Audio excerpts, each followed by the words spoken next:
Flagrante. Não, tá bom, mãe. Fica tranquila. Não vou falar de bandido hoje, não, mãe. Pode deixar. Tá bom, mãe. Vou fazer só brincadeira hoje, mãe. Tá bom? Beijo, te amo. Aí, ô, vagabundo. É minha mãe. Ô, bandido, minha mãe falou que eu não posso falar de você hoje. Então eu vou dizer logo no início, eu não gosto e não faço acordo com ladrão e vagabundo. Deu pra entender?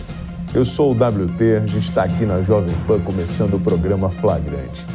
A minha mãe tá pedindo para eu parar. Mas eu falei, mãe, eu não vou parar. Não é da minha natureza. Ela sabe disso. E sempre antes do programa ela me liga para mandar esse recado.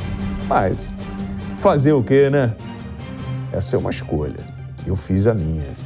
De estar de um lado e entender que do outro lado tem o crime. Que eu não quero contar. É eles lá e eu cá. Então, dito isso, nós estamos começando o Flagrante. E aí, na semana passada, nós estávamos aqui junto com o Tramela, Ana Furacão, a produção do programa Flagrante. Nós temos aí, sei lá, umas 15 pessoas trabalhando nesse jogo. Nesse meio de campo, batendo papo, nós ganhamos um reforço na nossa equipe. E esse reforço veio através de um profissional da área de jornalismo com muita experiência em reportagens investigativas. Pois bem, ele veio aqui bater um papo com a gente, conversou com a equipe. Eu chamei ele de canto. Falei assim, vou te colocar no ar. Mas você sabe como é que é a batida, né? Você sabe como eu trabalho. A gente tem que fazer o negócio direitinho. Não é para esculachar ninguém, porque eu não esculacho ninguém, que é para não ser esculachado. Nós vamos mostrar aquilo que está perturbando a vida do povo. Ou vamos mostrar para o povo a sacanagem que está por trás de um golpe, de uma transação que parece uma transação tranquila do dia a dia. E não é. Quando você chega, por exemplo, numa estação de metrô, aqui é a estação da Brigadeiro. Às vezes, aqui em São Paulo, não sei se acontece isso aí na sua cidade, chega um bonitão e te oferece uma vantagem. E aí você está na correria, está na pressa, às vezes você cai e entra no jogo dele. Só que entenda uma coisa, você está dando dinheiro para bandido. Eu vou explicar já como é que funciona o esquema. Uma vez, eu fazia o programa no Rio de Janeiro e estava me incomodando muito essa história de gato net, dessas ligações clandestinas, né, de TV a cabo. Pois bem, eu dei uma marretada numa sexta-feira. Quando foi no sábado, veio um recado, eu só fui receber na segunda, através de um funcionário, que a milícia estava reclamando porque ela tinha perdido 50% do seu faturamento.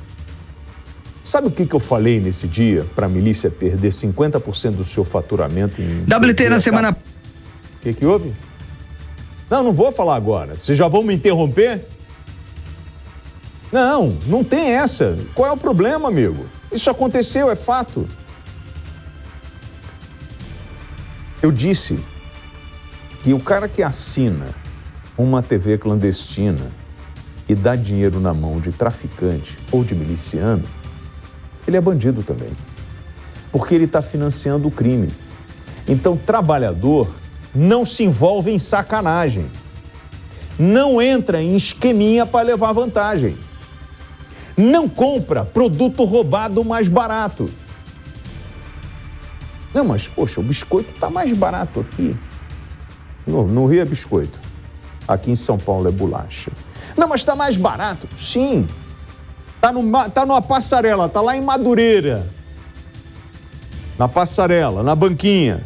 Um biscoito que custa R$ 4,39 no mercado, numa grande rede, o cara tá vendendo a R$2. Ele faz milagre? Você acha mesmo que ele foi na fábrica e a fábrica deu um desconto para ele comprar à vista no dinheiro e ele não está pagando imposto e é por isso que é mais barato? Não! É produto de procedência duvidosa. então você não compra. Como você não vai comprar também aquele cigarro que está sendo vendido na banquinha nos grandes centros, que é um cigarro contrabandeado. E sabe por que você não vai comprar? Porque você está estimulando o crime organizado. E nós não estamos falando de um grupinho de meia dúzia.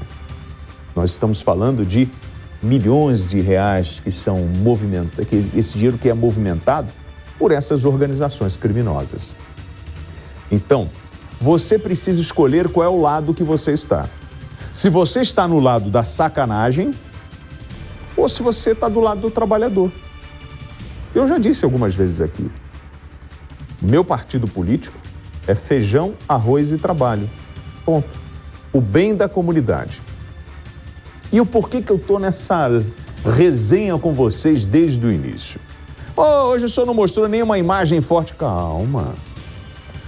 Me dá a imagem da estação do metrô, aqui da Brigadeiro, em São Paulo. Dá uma olhadinha nessa imagem aí. Roda aí, Rosinha.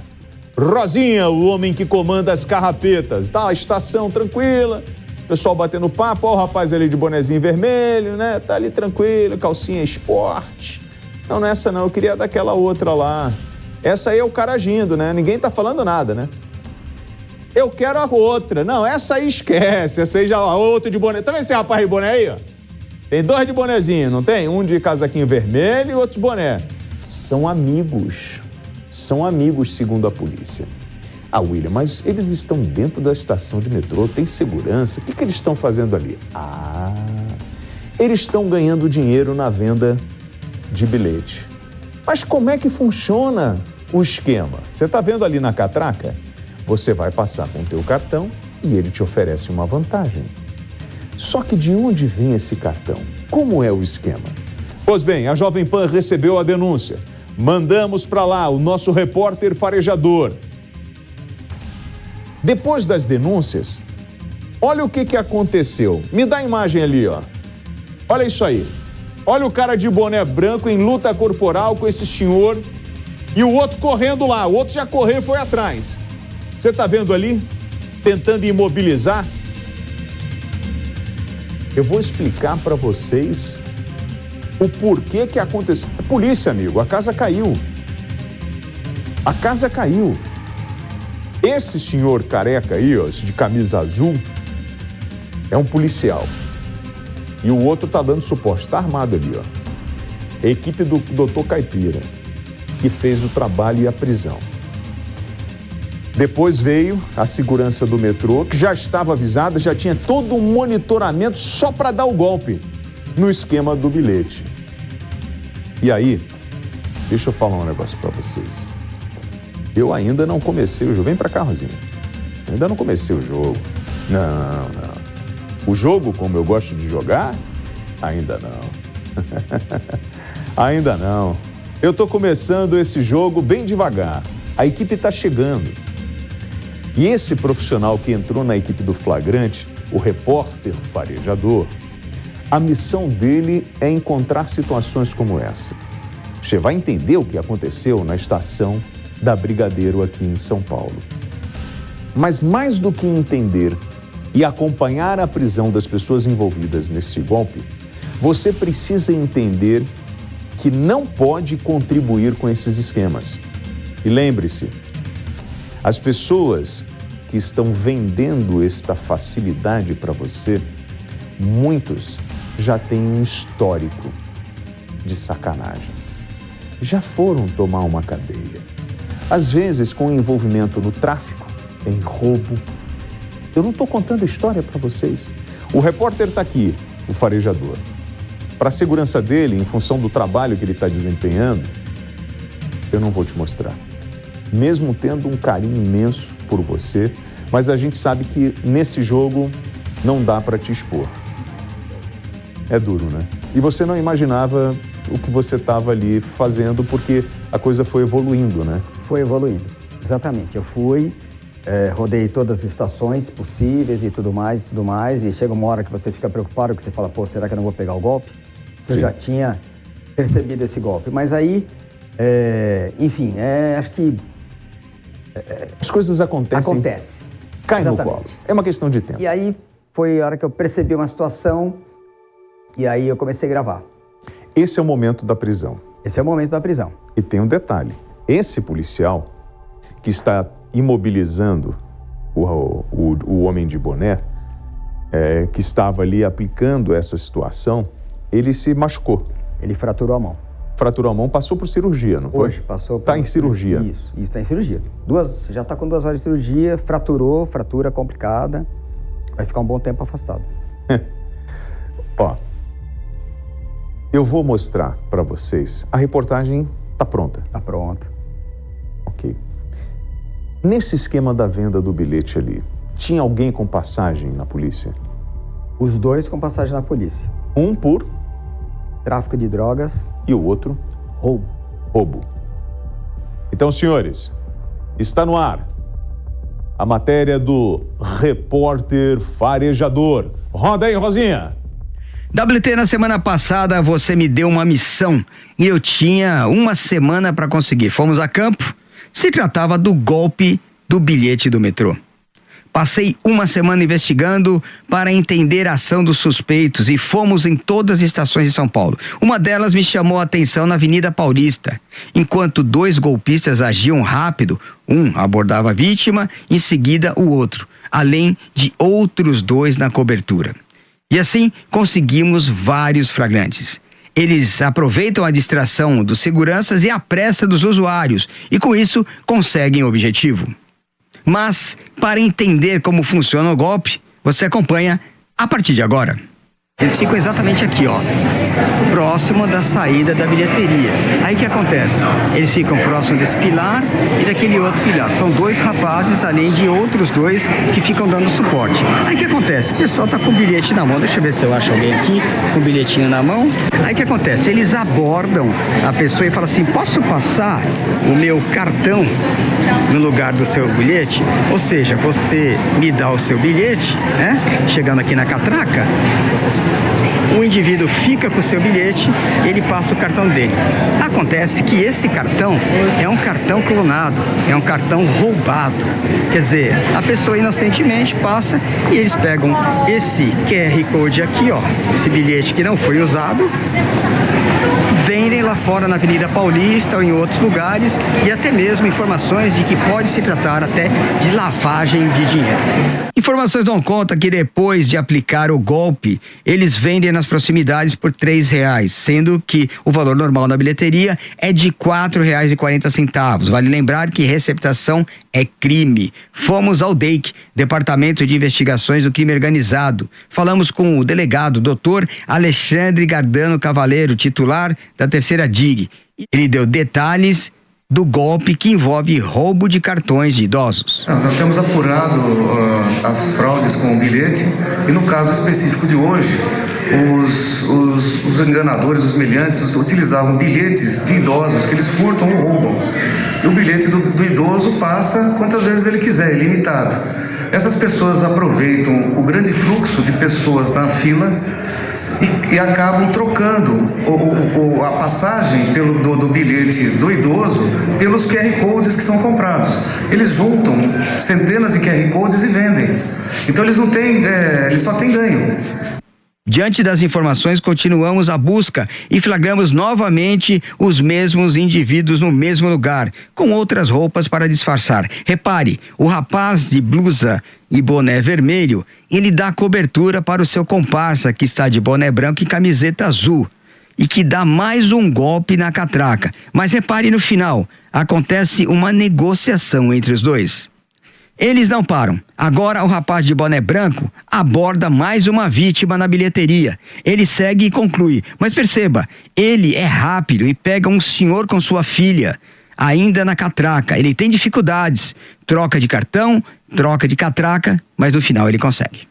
William, foi exatamente por aqui que os policiais do DEIC, a equipe veio preparada para dar voz voz de prisão aos indivíduos. O que aconteceu? Nós combinamos assim, que eu iria na frente e, assim que eu avistasse os suspeitos, que eu passaria a mão na cabeça. Mas acontece que quando eu cheguei exatamente aqui, próximo desse pilar, um deles veio em minha direção oferecendo passar o bilhete em troca do meu QR Code.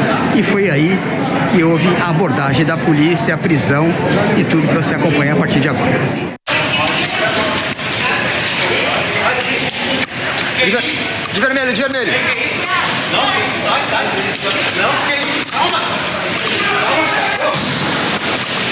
Olha o seu flagrante aqui. Polícia!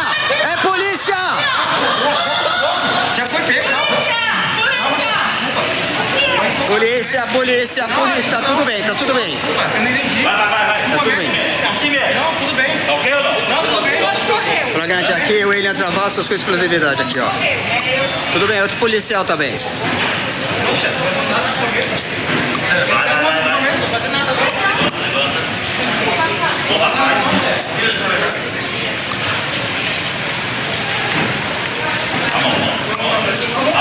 Policiais aqui, o cara tá resistindo, William. Flagrante aqui, ó, tá preso. Policiais do DEIC aqui, da equipe do Dr. Caipira. Enquanto isso, o outro policial ainda tá no encalço dele, tá? Nós vamos chegar nele. Aí, parceiro! Tá aqui. Cana aqui, ó. William, equipe do DEIC aqui, ó, dando a cana nos fraudadores aqui com total exclusividade aqui.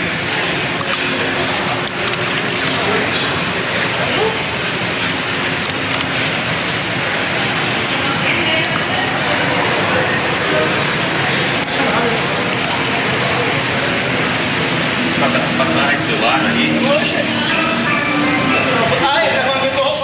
Não, você não rouba não, eu nunca gostava de você. Nunca vi roubado não, eu fico aqui pedindo ajuda pessoal.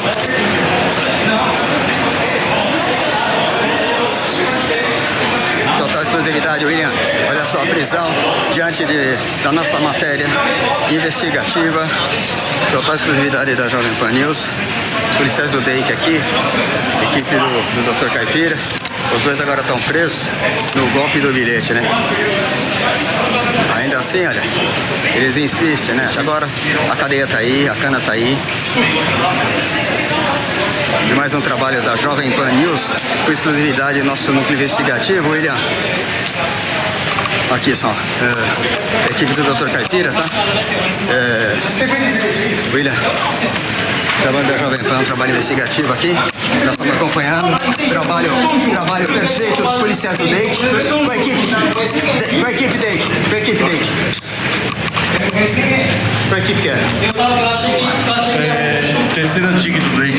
Terceira DIG do DEIC, trabalho aí investigativo dos policiais. E acabou desbaratando aí mais dois aí. Olha, mais dois aí, que o policial estava averiguando aqui, ó, para ver se tem mais prova do crime. O policial que acabou se ferindo aí, porque um dos miliantes aí acabou se evadindo em velocidade, derrubou uma criança, tá? E agora estamos acompanhando aqui, Jovem Pan News, o trabalho investigativo, tá aí. Os indivíduos foram levados para o DEIC para legitimação. Foi confirmado que os dois têm passagem pela polícia. Um por roubo e outro por tráfico de drogas. Foram apreendidos também bilhetes do metrô, passagens QR Code, dinheiro e aparelho celular. WT, hoje foi o trabalho do golpe do bilhete. Jovem Pan News, programa flagrante. Próxima semana você vai ter que assistir para ficar sabendo. O repórter investigativo, o repórter farejador para a Jovem Pan News, flagrante. Não existe bobo nesse jogo. Nenhum. Se um bilhete custa 4 e pouco, o cara vende por 3, aí tá o rolo.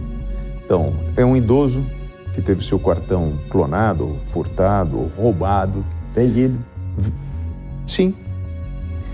E aí, eu sei que no dia a dia, na correria, quando você é abordado ali na catraca do metrô, você tá com o teu bilhete e ele te oferece isso. Olha, toma aqui, ó, eu passo aqui pro senhor, me dá o seu papelzinho aqui. Lembre-se que o senhor ou a senhora Você pode estar contribuindo para um esquema que está dando dinheiro para gente que está envolvida no rolo.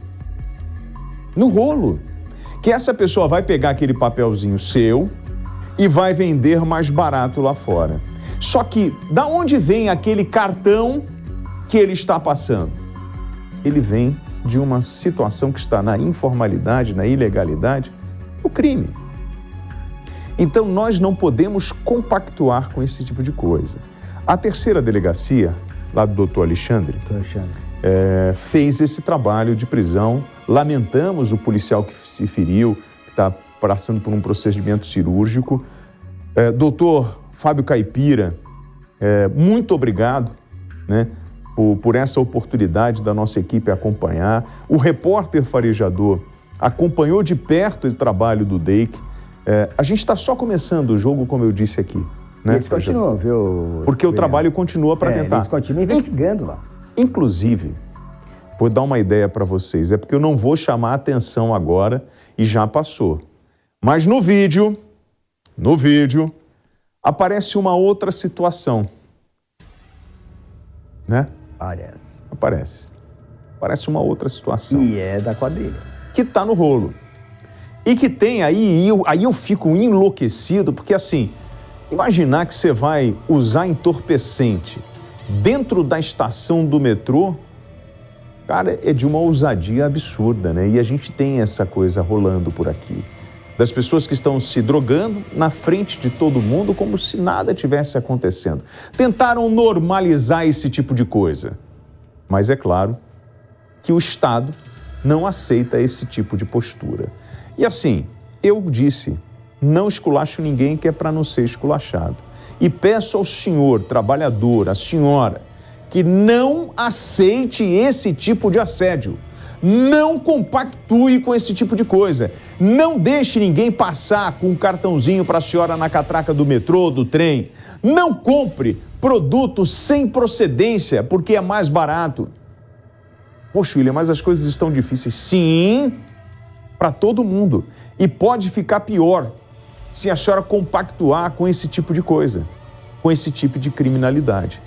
Farejador, quantas pessoas ali... Porque o número de bilhetes que eu vi, daqueles papeizinhos ali... São centenas por dia. Você imagina centenas por dia vendido a R$3. Quanto não fatura um cara desse? E aí, eu vou te falar um negócio que, por questões lá do DEIC, eu não pude trazer. Mas eu vi no celular de um dos suspeitos aí, enfim, uma foto de um deles deitado na cama, que é o do tráfico, na ostentação. Tinha dinheiro para tudo quanto é lado na cama. Ou seja, como você falou, gente, não compra. Compra na catraca, compra na bilheteria. Por quê? Porque esses caras vivem disso. Eles não são bonzinhos, não. Eles pedem desculpa quando aborda. Esses caras são do crime organizado. Esses caras são criminosos em alto potencial. E outra coisa, se você está comprando um bilhete por mais barato, é porque você está burlando alguma lei. Sim. Você está quebrando a regra do jogo. Então não entra nessa. Ponto. A vantagem de hoje pode ser o prejuízo de amanhã para você e para sua família. Porque quanto mais o crime fica forte, pior é para você que é trabalhador. Agora, se é vagabundo, continua. É contigo mesmo, a cadeia é certa. E aí você fica preocupado com uma coisa.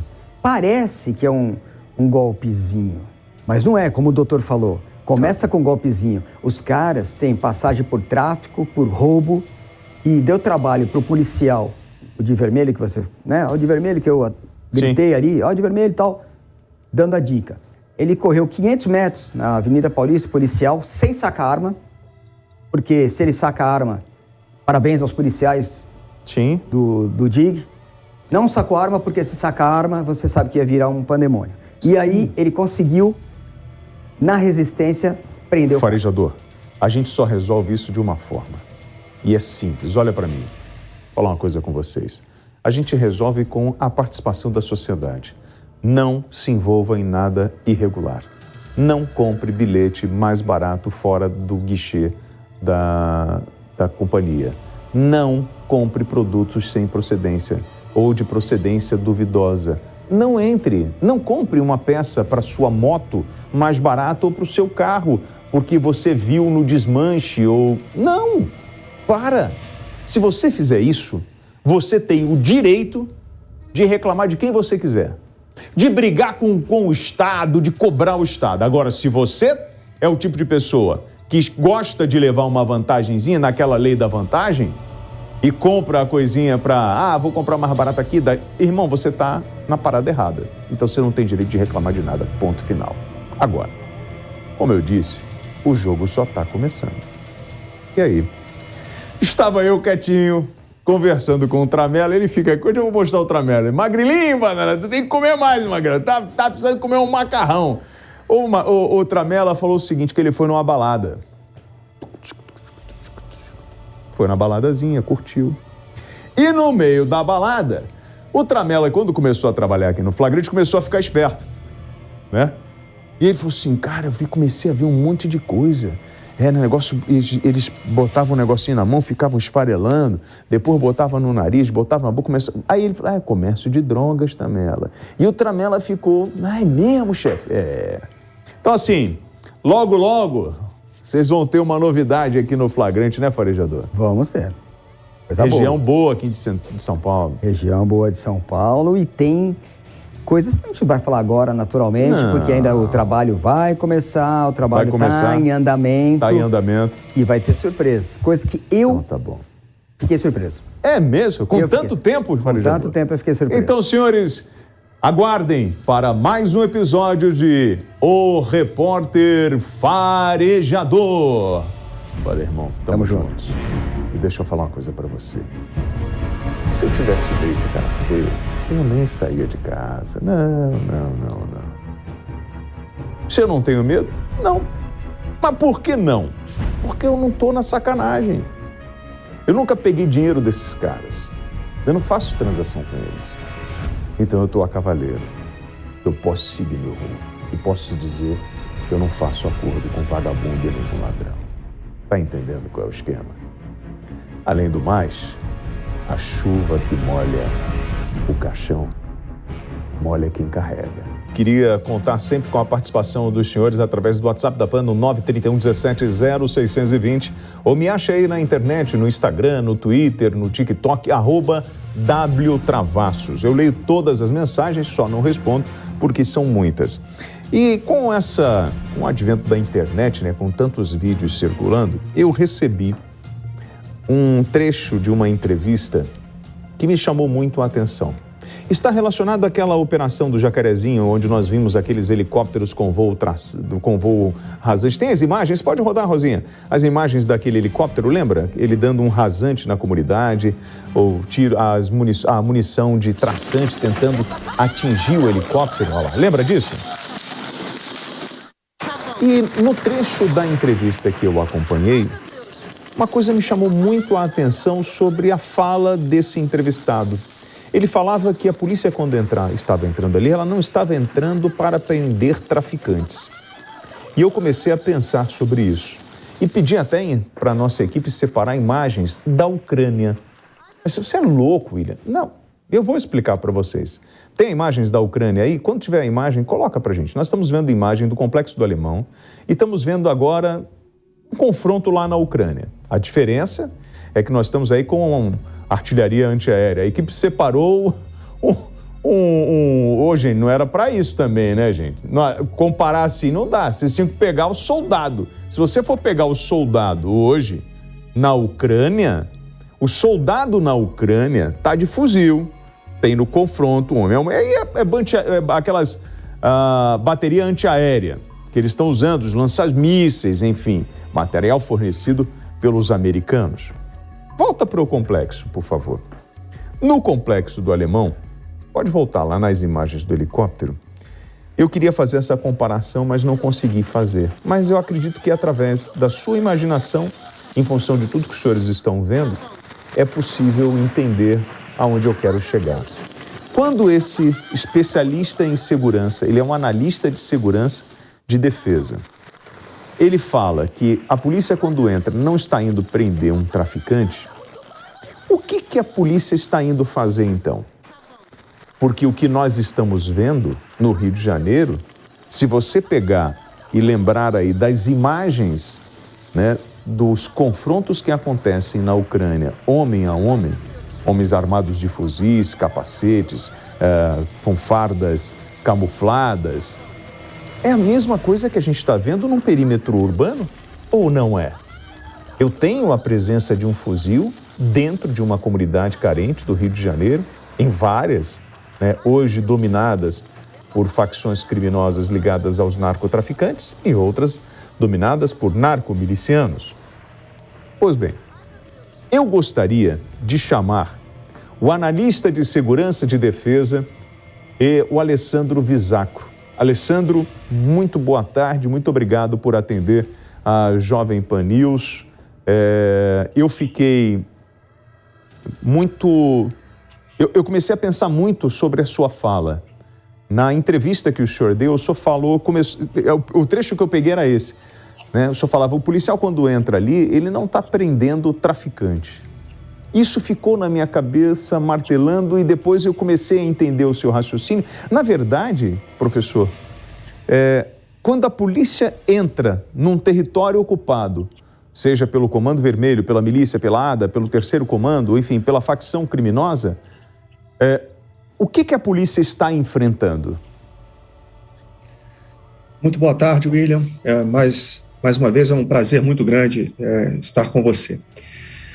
O que acontece, na verdade, é que o Estado brasileiro, ele não está lidando tão somente com um grupo de despossuídos que se vale do comércio varejista de drogas ilícitas. É lógico que existe a pobreza, existe a iniquidade, e isso são elementos que contribuem de uma forma ou de outra para alimentar esse quadro de violência.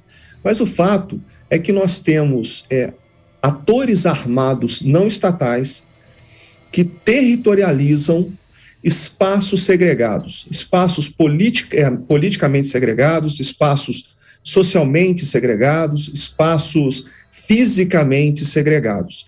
Então, por uma série de mecanismos de construções, de construção de territorialização daquele espaço, esses atores armados, que dentre as alternativas, as fontes alternativas de financiamento, está o tráfico de drogas, uma atividade extremamente rentável, mas que não é a única. Esses atores, eles criam enclaves de microsoberania. É aquilo que alguns autores chamam de áreas não governadas no interior do Estado. Ou seja, buracos negros, né, black spots. Dentro dessas áreas, todos os elementos constitutivos do Estado moderno, e aí a gente vai para a teoria geral do Estado, que são povo, território, soberania e finalidade, eles são subvertidos, eles são contestados por esses atores armados não estatais que disputam a influência sobre contingentes populacionais significativos e, nesse processo, eles edificam estruturas paralelas de poder. Então, quando as forças de segurança pública do Estado do Rio de Janeiro ingressam nesses espaços anárquicos, nesses verdadeiros protetorados urbanos sem lei, na verdade, eles ingressam não com o propósito de reprimir essa venda de drogas no varejo. Eles entram para restaurar o poder soberano, e eu reitero, a soberania é um dos elementos constitutivos do Estado moderno, dentro daquele espaço, território também é um elemento constitutivo do Estado moderno, e como aquele território abriga um contingente populacional, o povo é um outro elemento constitutivo do Estado moderno, do Estado westfaliano, né? Então, na verdade, o que essas operações, o que as forças de segurança pública estão fazendo é a defesa da própria sobrevivência do Estado dentro desses enclaves de microsoberania.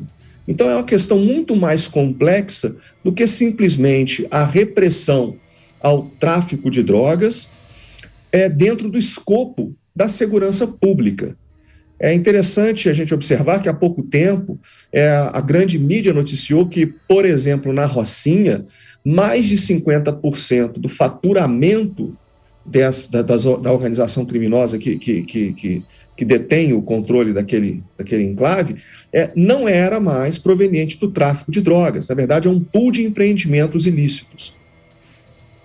Bom, basicamente isso, né? Isaco, vamos lá. Então, nós temos, e aí me corrija se eu estiver errado, nós temos então o Estado paralelo, ou um microestado paralelo que nós precisamos retomar, perfeito? Quando Exatamente. eu, no início, tentei fazer essa comparação, e aí, por favor, se eu errar, pode me martelar aqui, me corrija, tenha essa boa vontade comigo.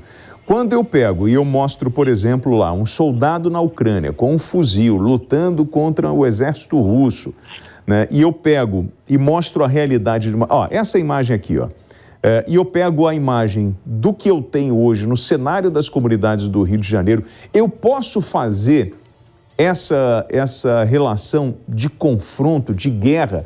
Hoje, nós vivemos uma guerra no Rio de Janeiro, só que ainda não legitimamos ela no papel para que o Estado tenha o poder necessário de fazer a intervenção para restabelecer o domínio daquele território? William, eu acho que... Deixa eu tentar organizar as ideias de uma maneira bem didática, tá? O conflito na Ucrânia, ele corresponde a uma perspectiva mais tradicional do conflito armado. Por quê? Porque o que nós temos ali são dois estados antagônicos, dois estados nacionais antagônicos. Isso corresponde, como eu disse, a uma visão mais ortodoxa da guerra. Agora, quando nós pegamos outros conflitos ao redor do mundo, nós vamos ver que a predominância de conflitos, e aí desde o final da Segunda Guerra Mundial, 1945, são conflitos protagonizados por atores armados não estatais. Então, o conflito, esses conflitos que envolvem atores armados não estatais, eles contrariam essa lógica. Porque numa perspectiva westphaliana, né, que é aquele modelo de ordem internacional centrada no Estado-nação, esses conflitos armados, conflitos sem estados, desafiam a lógica westphaliana, mas ainda assim continuam sendo conflitos armados.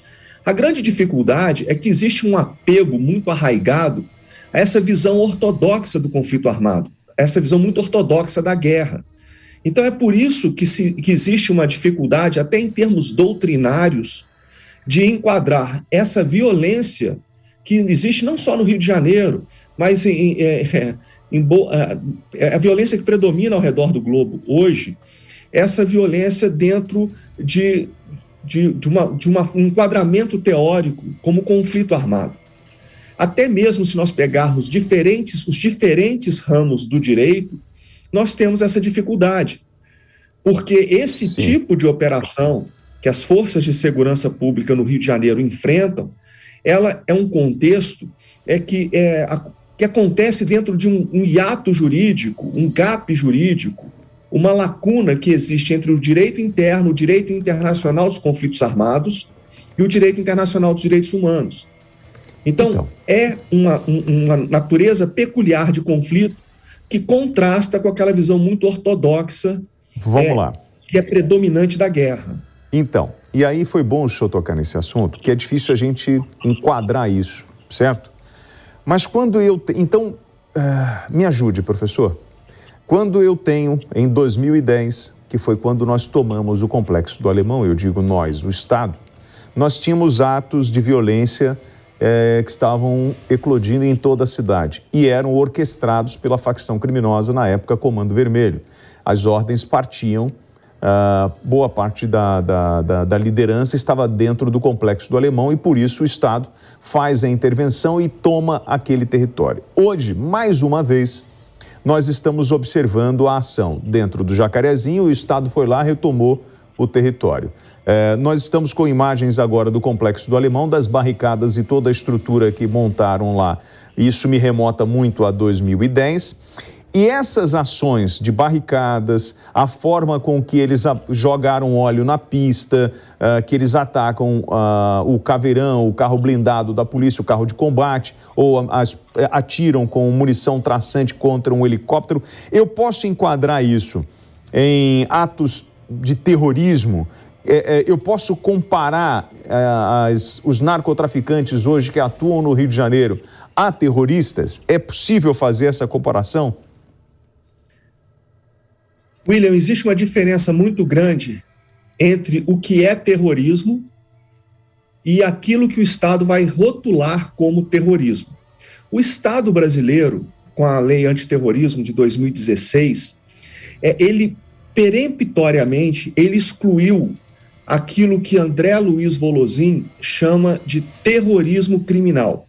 Na América Latina, normalmente se referem a narcoterrorismo, tá? Mas eu acho o termo utilizado por esse analista brasileiro, o André Luiz Volozhin, mais apropriado, o terrorismo criminal. Então, a nossa legislação, ela excluiu isso peremptoriamente. Agora, eu fiz menção sobre a edificação desses enclaves de microsoberania. Quando a gente observa essas operações da polícia, o que esses choques resultam da defesa dessa territorialidade por esses atores armados não estatais.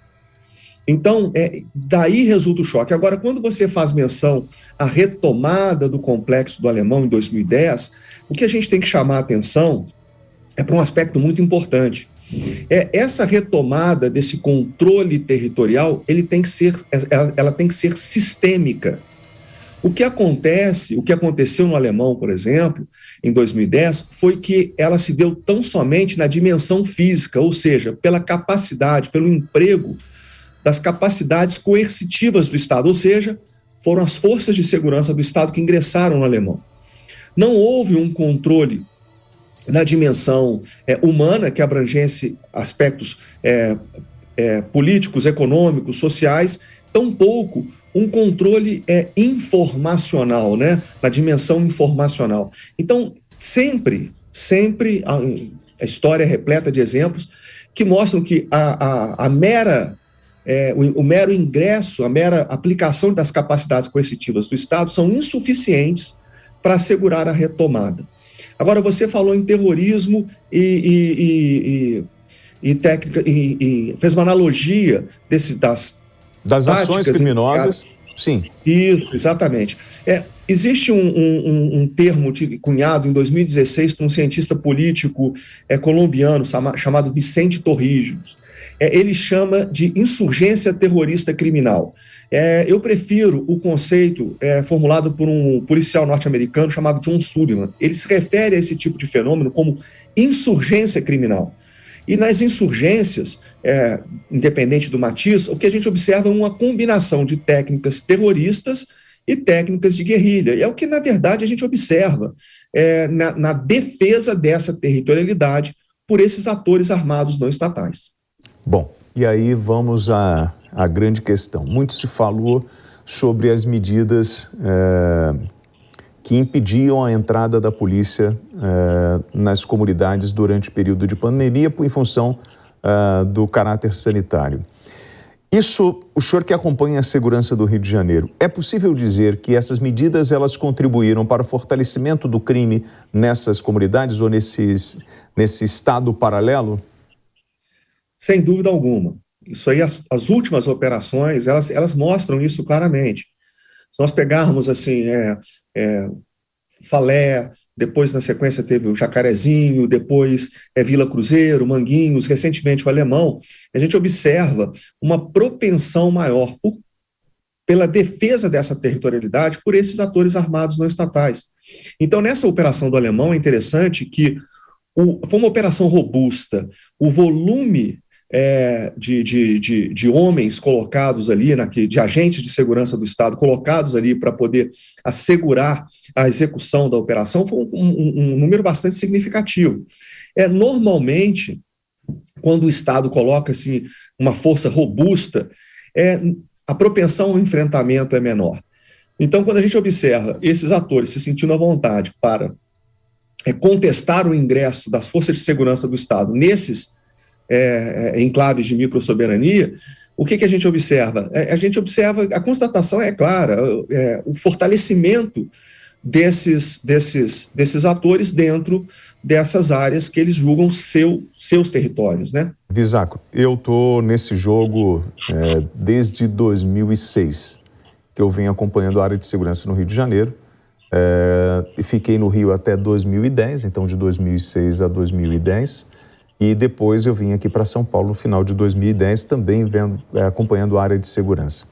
Eu já vi os principais batalhões, né, da Polícia Militar, Choque, BOP, eu já vi as unidades, né, especializadas, DRE, a CORE, enfim, todo mundo trabalhando e fazendo o que tem que ser feito, ou seja, capturando bandido, apreendendo armas, entorpecente, mas a sensação que dá é que a gente não está evoluindo, como o senhor falou, não adianta você ocupar e não dar andamento a isso. Hoje, com a experiência que o senhor tem e com o que o senhor está vendo no Rio de Janeiro, o governo estadual consegue fazer isso sozinho, retomar esse território?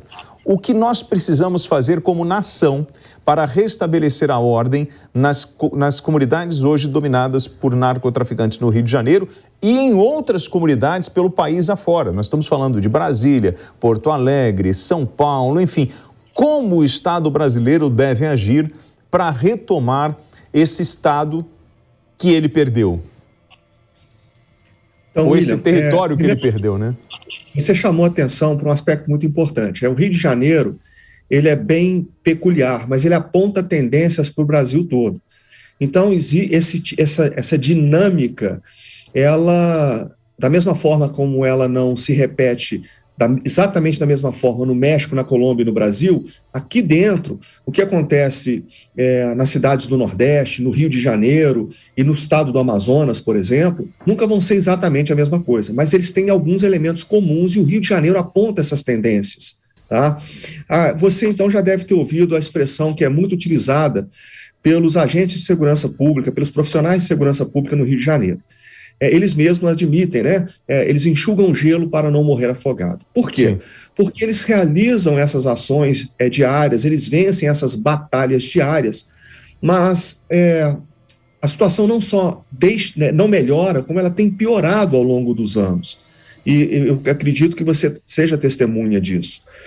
O problema é que nós tentamos... O Brasil não tem problema de segurança pública. O Brasil tem um problema de segurança sistêmica extremamente complexo. Então, quando a gente tenta enquadrar esse tipo de ameaça ao próprio Estado, com os modelos antiquados que nós temos, nós somos obrigados a tentar enquadrar isso na caixinha da segurança pública.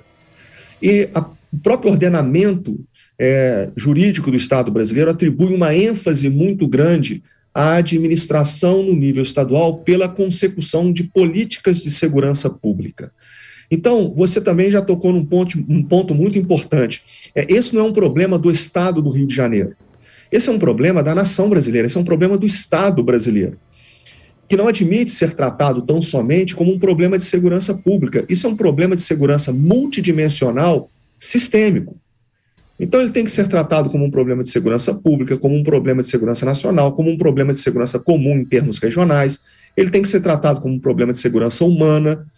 Então, a gente precisa redefinir esse tipo de violência que nos aflige no dia a dia de uma forma diferente, de uma perspectiva diferente. Deixa eu só trazer alguns números para vocês para ilustrar o que a gente está falando. O mapa da violência, editado em 2012, chamou atenção para o período de 2004 a 2007. Nesse período, os 12 maiores conflitos ao redor do mundo, de acordo com o mapa da violência, os 12 maiores conflitos ao redor do mundo. O maior deles foi a Guerra do Iraque, que pegou ali nesse período o pico de violência da Al-Qaeda no Iraque, matou entre 76 e 77 mil. Mas os 12 maiores conflitos ao redor do mundo somados perfizeram um total de 169.574 mortos. No mesmo período, no Brasil, vítimas da violência armada foram 192.804. Então, no período considerado, o Brasil matou mais do que os 12 maiores conflitos ao redor do mundo. No período compreendido entre 1987 e 2001, ano da primeira intifada na Palestina e ano de início da segunda intifada, a intifada de Al-Aqsa, morreram 467 crianças no conflito entre israelenses e palestinos. Israel tem cerca de 10 milhões de habitantes, os territórios de Gaza e Cisjordânia cerca de 5 milhões, está em torno de 15 milhões de habitantes, que é muito próximo da população do Rio de Janeiro, 16, 17 milhões de habitantes do estado. No mesmo período, um estudo associado a crianças vinculadas à violência armada organizada, que não caracterizasse conflito armado, mostrou que no mesmo período no Brasil, enquanto morreram 467 crianças no conflito entre israelenses e palestinos, no Brasil, no mesmo período, morreram 3.937. Então, assim, os números são muito absurdos para a gente tentar tratar como um problema de segurança pública. E a pergunta sua é o que o Estado do Rio de Janeiro tem que fazer. A primeira coisa que a gente tem que reenquadrar o problema, a gente vai ver que não é um problema do Estado do Rio de Janeiro, é um problema do Estado brasileiro. Esse é um grande desafio. Então, e aí, Zacro, vamos lá. Como eu tenho um Estado paralelo, eu não posso esquecer que esse Estado paralelo ele tem uma administração e ele tem um orçamento, né? E esse orçamento ele vai dizer, ele é fruto a arrecadação desse Estado paralelo, ela vem do tráfico de drogas, do roubo de cargas, do contrabando de mercadorias, do apoio da contravenção, da venda de produtos de forma irregular. Ele vive da exploração do sinal clandestino de TV dentro da comunidade, do fornecimento de água em algumas e até da cobrança de taxas por entrega de correspondência. Ponto.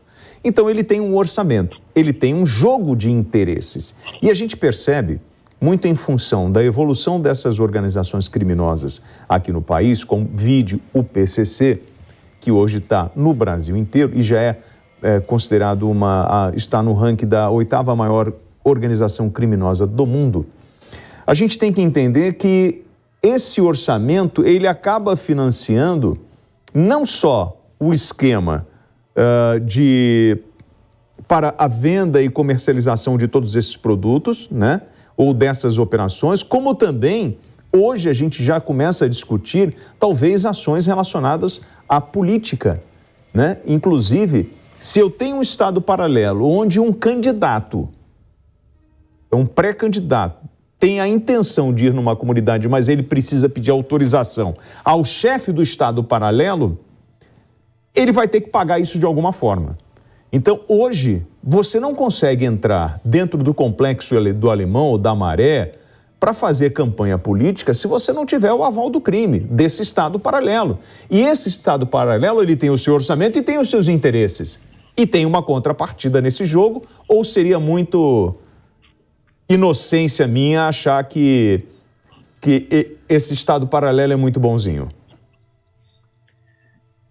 William, você tocou num conceito aí, talvez até sem saber, um conceito muito importante que chama-se convergência e hibridização de redes de ilícitos. Olha. Então, gente, o que é isso? Isso é o surgimento e expansão de redes de ilícitos que congregam atividades lícitas, ilícitas e informais vinculadas a atores estatais e não estatais. Então, por exemplo, o Brasil, por isso que é um problema do Estado do Rio de Janeiro. O Rio de Janeiro não produz 1 grama de maconha ou 1 grama de pasta base de cocaína. A legislação do Estado do Rio de Janeiro proíbe a instalação de armas, de fábricas de armas e munições no Estado. Então, assim, o Brasil ele é limítrofe aos 3 maiores produtores mundiais de cocaína. O maior produtor sul-americano de maconha é o Paraguai. E 70% da produção de maconha do Paraguai abastece o mercado consumidor brasileiro, que, diga-se de passagem, é o maior mercado consumidor de crack e o 2º maior mercado consumidor de cocaína do mundo. Então, essas redes de ilícito que vinculam a contravenção, o contrabando de cigarro, 57% do cigarro consumido no Brasil é oriundo de contrabando. Então, você falou do controle de recursos vitais, água, gás, enfim. O Estado brasileiro ele não se defronta com uma facção criminosa ou outra. Na verdade, ele se defronta com redes que congregam diferentes tipos de atores. E, repito, não só atores não estatais, atores estatais também. não somente atividades ilícitas. Então, existe uma série de vinculação de atividades ilícitas com ilícito. Por exemplo, o Complexo do Alemão, as fontes variam, mas o Complexo do Alemão em Penha são cerca de 330 mil habitantes.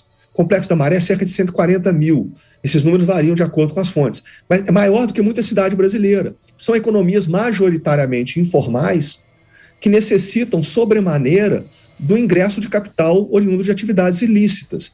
Então, a complexidade é muito grande. Você falou do PCC, o PCC hoje já não é mais considerado um problema brasileiro. O PCC hoje é considerado um problema sul-americano. Ele já está na agenda de outros países, né, como uma ameaça significativa. E esse é um aspecto muito importante, William, que a gente precisa entender. Então, porque isso que você está falando é assim, gente, quando eu peguei esse papo todo, ele calhou muito quando eu ouvi a sua entrevista e você falando sobre essa situação no Rio de Janeiro. Eu tinha recebido um relatório mostrando as favelas do Rio de Janeiro que são dominadas por narcotraficantes e como ela está sendo dividida. E quando você abre e posiciona isso no mapa, né, eu prometo mostrar para os senhores na semana que vem, Visacro, o estado do Rio de Janeiro, quando você fala do microestado, ou desse estado paralelo, ele está todo tomado.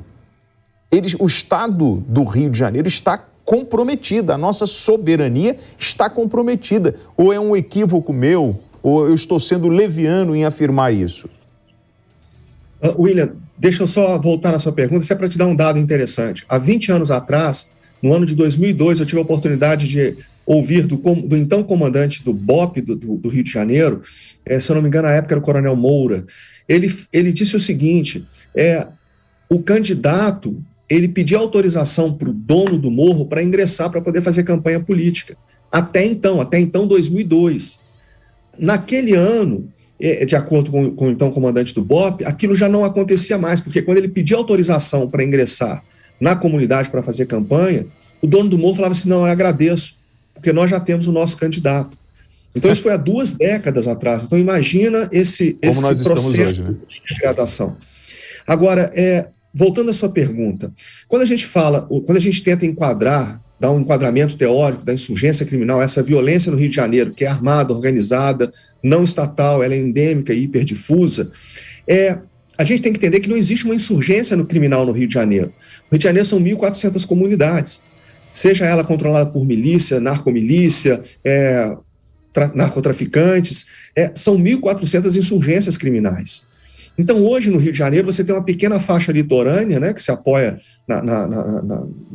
no litoral, que é controlada pelo Estado, e algumas principais artérias de circulação que irradiam dali. Fora isso, cada pequena comunidade dessa, em maior ou menor grau, o que a gente observa é a edificação desses estados, desses micropoderes, em detrimento do poder soberano do Estado. Então, eu particularmente concordo com a sua colocação. Pois bem, então eu vou falar o que eu ouvi do Coronel Beltrão, que esteve, não sei se você conheceu ele, até tentei entrar em contato com ele, mas não consegui. Beltrão falava uma coisa para mim, William, a coisa que mais me incomoda é quando eu vejo frouxidão, incompetência ou conivência. E ele fala com a voz rouca, frouxidão, incompetência ou conivência. Porque é isso. Então, assim, todos nós que estamos acompanhando segurança pública, eu não sou um especialista, estou com o Visacro é. Todos já sabem que esse não é um problema do estado do Rio de Janeiro e que a nação brasileira precisa se posicionar em relação a isso. E assim, eu já vi CPI da milícia, CPI das armas, CPI do crime organizado e um monte de história, mas na prática eu continuo a ver mais de 1.400 comunidades hoje em poder do crime. E o Estado brasileiro está diminuindo, porque o crime está expandindo. Então, assim, até onde ou até quando eu vou suportar esse tipo de coisa como cidadão brasileiro?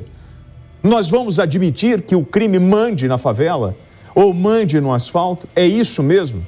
Então a gente tem que se subjugar a esse estado paralelo? Nós vamos entregar o poder ao mundo do crime? Visacro, hoje, se o senhor fosse traçar um plano para a gente reorganizar o Estado brasileiro nas áreas hoje que nós não dominamos, qual seria o primeiro passo? Para além de ter recursos, né? Que é um outro problema. William, eu não tenho dúvida em qual é a minha resposta à sua pergunta. O que nós precisamos é partir de um novo modelo de segurança do Estado. Porque o modelo que nós temos de segurança e defesa do Estado brasileiro, ele é um modelo que surgiu em meados do século XVII. Então, quando eu tento trazer soluções, interpretar, diagnosticar esse tipo de problema, nós hoje somos tolhidos e obrigados a enquadrar em um modelo que se apoia na dicotomia entre segurança nacional e segurança pública. E a gente coloca isso invariavelmente na caixinha da segurança pública. E não funciona. Foi o que eu disse, o problema não é a segurança pública. É um problema de segurança multidimensional sistêmico. Então, a gente precisa reestruturar, reinterpretar a natureza do problema. Eu vou dar um exemplo, só para você ter ideia, assim, só para tentar ilustrar. Essas 1.400 comunidades no Rio de Janeiro, elas têm suas peculiaridades. Mas, por exemplo, degradação ambiental é uma característica comum a todas elas. Você já ouviu alguma vez alguém chamar para discussão, para retomada desses territórios, a Secretaria do Meio Ambiente, o Ministério do Meio Ambiente?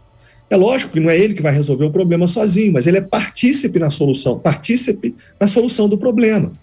Então a gente precisa adotar uma perspectiva completamente diferente acerca de segurança.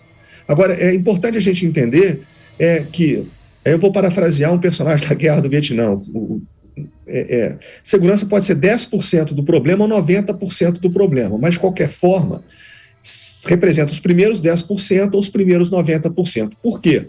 Porque a gente não pode encobrir, dizer que admitir a imprescindibilidade do uso da força. Então, invariavelmente, para ingressar nessas comunidades, a gente não vai poder abrir mão da capacidade dos meios repressivos do Estado, coercitivos do Estado. O problema é que eles tão somente não resolvem isso. Então, a gente precisa adotar verdadeiramente uma concepção sistêmica, multidimensional, para interpretar o problema e tentar construir soluções para esse tipo de desafio. Então, você falou, você fez menção às cidades, William, mas é muito importante a gente entender que uma dinâmica parecida acontece na fronteira, são 16 mil quilômetros de fronteira. Sim. Vamos lembrar que os Estados Unidos com o México tem 3 mil quilômetros de fronteira e não consegue controlar aquilo. Né? E além disso, foi o que eu falei, a dinâmica que acontece no Rio de Janeiro se reproduz, por exemplo, na calha dos Solimões. E aí a gente está falando na maior bacia hidrográfica do planeta. Então, realmente é um problema de segurança, um desafio de segurança monumental. E que, infelizmente, hoje, a gente sequer tem capacidade de diagnosticar o problema, porque nós estamos presos a modelos que já se tornaram obsoletos. E aí, Visacro, a gente tem que ter coragem para mexer nesse tipo de coisa. O que eu tenho visto, na verdade, é o que os policiais falam, é o enxugar gelo, né? E eles vão continuar enxugando o gelo para não morrer afogado. É a regra do jogo hoje. É a palavra contenção, tentando conter, porque a solução a gente ainda não tem. Mas esse tipo de bate-papo é o que pode fazer a diferença na construção de um país mais justo. A gente mudar o ponto de vista. Com a audiência da Jovem Pan, e principalmente no meio político, o canal Jovem Pan é um canal muito assistido pelos políticos brasileiros, eu espero que os senhores tenham assistido esse bate-papo com o analista de segurança e de defesa, Alessandro Visacro, e eu espero que os senhores comecem a pensar num Brasil de uma forma diferente, para que a gente consiga pensar em retomar aquilo que nós perdemos. E nós não perdemos para um país inimigo que invadiu o Estado. Não. Nós perdemos para o mundo do crime. O mundo do crime hoje toma conta de parte do território brasileiro. Os senhores entendem isso? Que a democracia está ameaçada em função do crime? Ou ainda não entenderam? Porque se os senhores não entenderam, podemos marcar um bate-papo. Posso levar os senhores a territórios que hoje os senhores não conseguem entrar. E garanto aos senhores que os senhores só entram ali com força policial, com muito planejamento, é claro, para evitar a perda de vidas, ou então com acordos no mundo do crime. Isso é inadmissível. Eu não preciso de passaporte para andar no território brasileiro. Eu não tenho que ter aval do mundo do crime para entrar em favela. Ponto.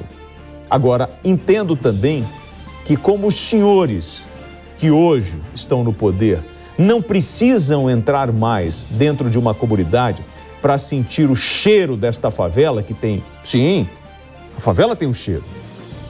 Os senhores não sentem mais o cheiro da favela e não ouçam, não acabam não ouvindo mais o choro das crianças? Ou som, pó de 15, pó de 10, maconha de 5, maconha de 10. Mas é isso que o morador hoje está ouvindo. Ele não está mais enxergando ali aquele território como um território dele. Quem manda ali é o crime. E esse mesmo morador que está subjugado ao mundo do crime é um morador que paga o imposto. Que eu estava cobrando dele ainda há pouco para ele não comprar produto de procedência duvidosa para não contribuir com o mundo do crime. Mas para que eu possa cobrar dele, eu preciso que o Estado esteja presente. Nós já passamos da fase do pão e circo. Já passamos. Eu sei que temos problemas sérios nesse país, como saúde pública. Temos problemas na área da economia, em função de tudo que nós passamos, com pandemia, com guerra na Ucrânia, com o lockdown na China. Mas a gente tem que começar a pensar num futuro. Porque, lembra o que o Visaco falou de 2002? Em 2002, o crime já não permitia a entrada de político na favela porque ele já tinha o seu político de estimação. Quem é que vai dominar o território brasileiro? Esse é o grande questionamento. Analista de segurança de defesa, Alessandro Visacro. Visacro, obrigado pelo bate-papo. Espero que a gente tenha plantado uma semente na cabeça dos políticos brasileiros para eles entenderem que a lente de aumento ela precisa mudar a direção dela para a gente enxergar através de um outro prisma. Eu agradeço a oportunidade, William, e se você me permite, claro, eu gostaria aqui de deixar meu reconhecimento aqui aos profissionais das Forças de Segurança Pública do Estado do Rio de Janeiro, que bravamente se sacrificam, se arriscam diariamente, travam uma verdadeira guerra, mas infelizmente a sociedade, incluindo as instituições de Estado, dão as costas para eles se encontram sozinhos na linha de frente. Então, meu reconhecimento a todos esses profissionais. Mas, Visacro, sozinho eles não estão. Não. Tem você, estou eu aqui, tem os homens livres de bons costumes que acreditam num país justo. E um dia a gente consegue. A gente não pode desistir, né, amigo? Obrigado pela gentileza da entrevista. Tamo juntos. Valeu. Bom, nós acompanhamos o analista de segurança e de defesa, Alessandro Visacro. Eu vou para um rápido intervalo e já eu volto com flagrante aqui na Jovem Pan. E ó, não esquece, tá? Eu sou o WT, irmão. Eu não faço acordo com vagabundo. É eles lá e eu cá. E se tem uma coisa que eu não gosto é de 157. Não. Detesto ladrão. Lembrando que o WhatsApp da PAN está à sua disposição no 11 931 17 0620. E reforço aqui o nosso Instagram, @WTravassos, o Twitter e também o TikTok. Me aciona lá e manda a mensagem e me diz aonde você está. Agora, qual é o teu estado? Eu tenho recebido muita mensagem lá do Nordeste, do Sul do país também. É claro, daqui da região Sudeste é impressionante, Espírito Santo, Minas, Rio, São Paulo. Muito obrigado pelo carinho que vocês estão tendo aqui com a Jovem Pan. @WTravassos, tá bom? E olha, vamos fazer o seguinte, eu tenho uma convidada hoje, ela é delegada de polícia, é a titular da 2ª Delegacia de Defesa da Mulher aqui de São Paulo, na capital, que é a doutora Jaqueline Valadares. Deixa eu chamar primeiro a doutora Jaqueline. É Vila Mariana, né, doutora? Isso. Vila Mariana, como vai? Obrigada Obrigado pelo pela convite. gentileza, por favor, doutora. Certo. Fique à vontade. Doutora Jaqueline, a gente estava conversando aqui, falando de como o mundo tá complicado, né, doutor? E a cada dia que passa, a gente acaba se surpreendendo com casos que a gente jamais poderia imaginar, né, que estariam aí nas páginas policiais. São crimes bárbaros. Eu fico imaginando o que é para a senhora esse dia a dia, né? De encontrar, a senhora está na delegacia da mulher, de encontrar cenas, né, como nós tivemos agora, né, do sujeito que matou mulher, matou criança. E era, num primeiro momento, uma família feliz, um relacionamento ok. Eu fico imaginando como é difícil para um policial hoje chegar numa cena dessa e ainda desvendar o que aconteceu ali. Eu vou aproveitar que a doutora está aqui e ela participou, ela investigou um caso, né, de mais um crime violento e consumado de feminicídio. Zona Sul de São Paulo. O homem, inconformado com um novo relacionamento da ex-namorada, coloca fogo e põe fim na vida dos dois. Nós vamos aos detalhes desta história na voz do Felipe Abreu. O crime aconteceu nesse sobrado onde Maria Aparecida da Silva, de 55 anos, morava com o namorado, Sidney, com quem mantinha um relacionamento de 3 meses. De acordo com essa testemunha, que não quer ser identificada, nos fundos da casa também morava o ex-companheiro de Maria e autor do crime, Pedro Pereira dos Santos. Ele morava lá porque ele não tinha onde ficar. Ele tinha sumido por um tempo e retornou pedindo meio que uma ajuda para ela. Aí, como ela já tinha alugado um cômodo nos fundos da casa dela, já para algumas pessoas, ela alugou para ele. Mas ela já estava em outro relacionamento com outra pessoa e ele, ok, aceitou, mas no fim acabou não se conformando com o novo relacionamento dela.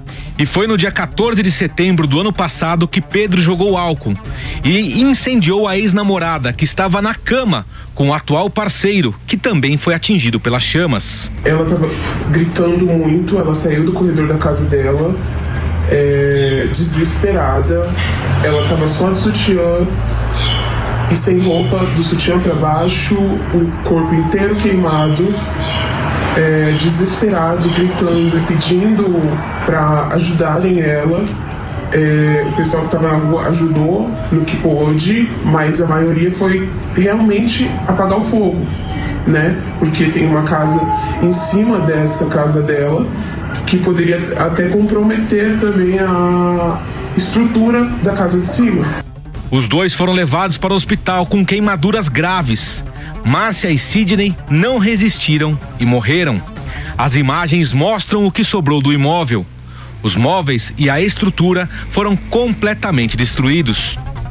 A polícia ouviu testemunhas e indiciou Pedro Pereira dos Santos, que está foragido pelos crimes de feminicídio consumado e homicídio tentado. A testemunha não tem dúvidas de que Pedro estava inconformado e não aceitava ver a ex-companheira com outro homem e decidiu pôr fim ao relacionamento e na vida do casal. Ele tinha muitos ciúmes e chegou a esse ponto de colocar fogo dos dois porque ele não se conformava com esse novo relacionamento. Teve até um fato de briga dos dois por conta dela, por conta de ciúmes dela. Ou seja, ele não se conformava, tanto que ele colocou fogo nos dois. Enquanto os dois tinham relações, ele foi, colocou fogo e saiu. Deixa essa foto do Pedro Pereira dos Santos. Ele é procurado. Se você tem alguma informação, você vai ligar para o 181 aqui em São Paulo, é o Disque Denúncia. O seu anonimato está garantido. Agora, é possível que ele esteja fora de São Paulo. Então, por exemplo, no Rio é o 2253-1177, prefixo 21. Nas outras capitais, como eu não sei se tem um serviço de identificação do Disque Denúncia, né, um serviço de procurados, você pode ligar para o 190 da Polícia Militar, 190. O Pedro, inclusive nós temos um problema, a doutora Jaqueline pode me ajudar aqui.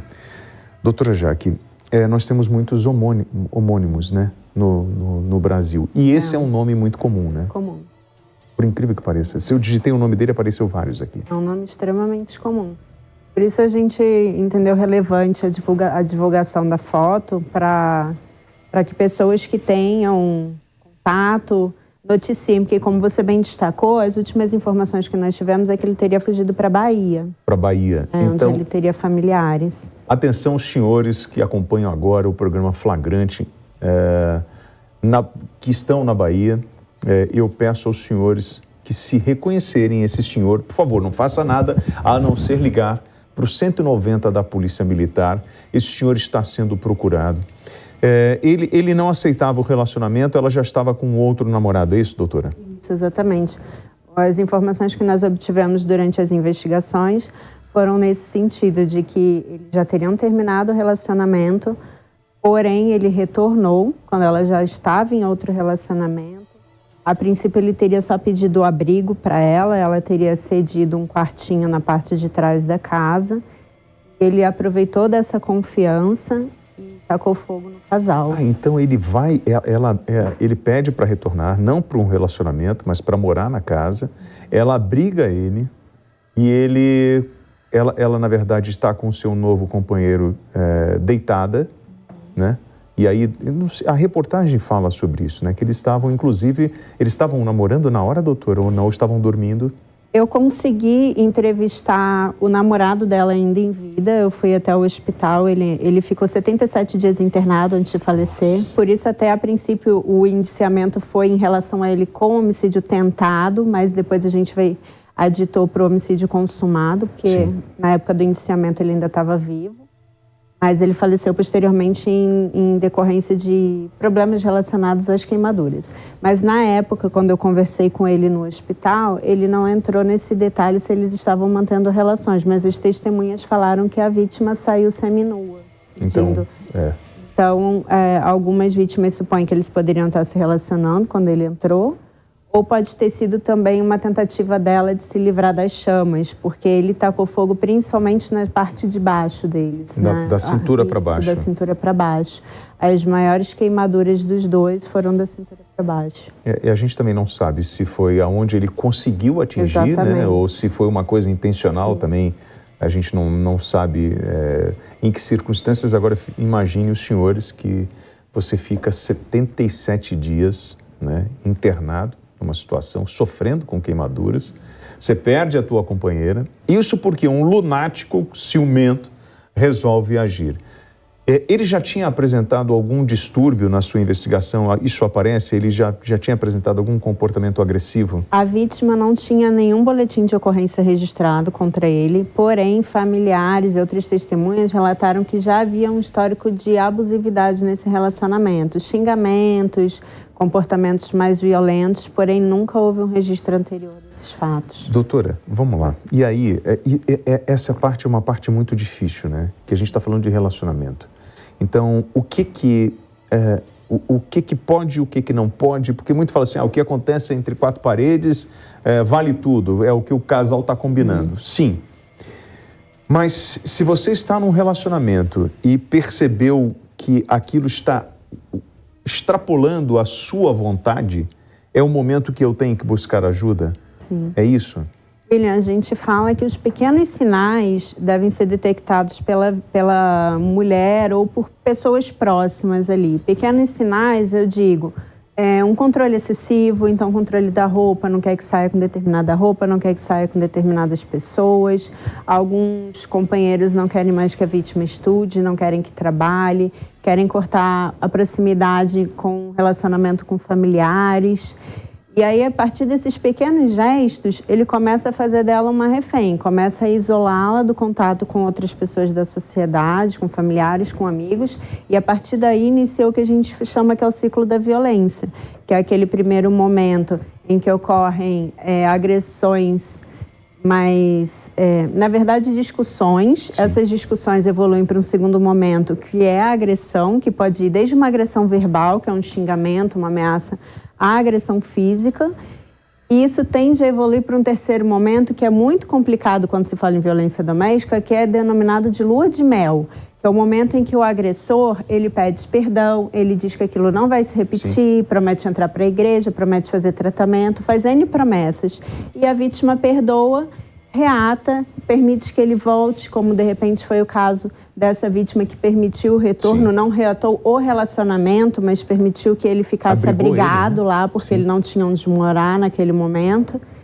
E aí, esse ciclo, ele tende a evoluir e se agravar. E aí, infelizmente, cada vez que ele se repete, é possível que ele cometa um feminicídio. Agora, doutora, a senhora que está com experiência, né, dentro da Delegacia de Defesa da Mulher, não é só essa agressão física que é muito recorrente. Na verdade, essa agressão psicológica, né, o entrar na mente da mulher, porque o que... A senhora me corrija se eu estiver errado. Ele faz o seguinte, ele chega perto e fala assim, olha, menina, por que... essa unha, ela chega toda bonita, veio do salão, pintou a unha É vermelha essa unha aí, doutora? Vermelha. Então, faz de conta que eu tenho um relacionamento com a doutora, aí a doutora, aí ela, meu amor, tudo bem? Não gostei desse vermelho, não. Esse vermelho tá feio. Aí fala assim, não, o seu cabelo solto não é legal. Ele começa a trabalhar a mente da mulher e quando ela vai ver, ela já não está mais se cuidando, ela não está pintando a unha porque ele não quer, ela não está usando mais o cabelo do jeito que ela gosta e sim do jeito que ele quer, ela já não está usando a roupa que ela tem porque ele não quer e ele começa, olha, não vai trabalhar?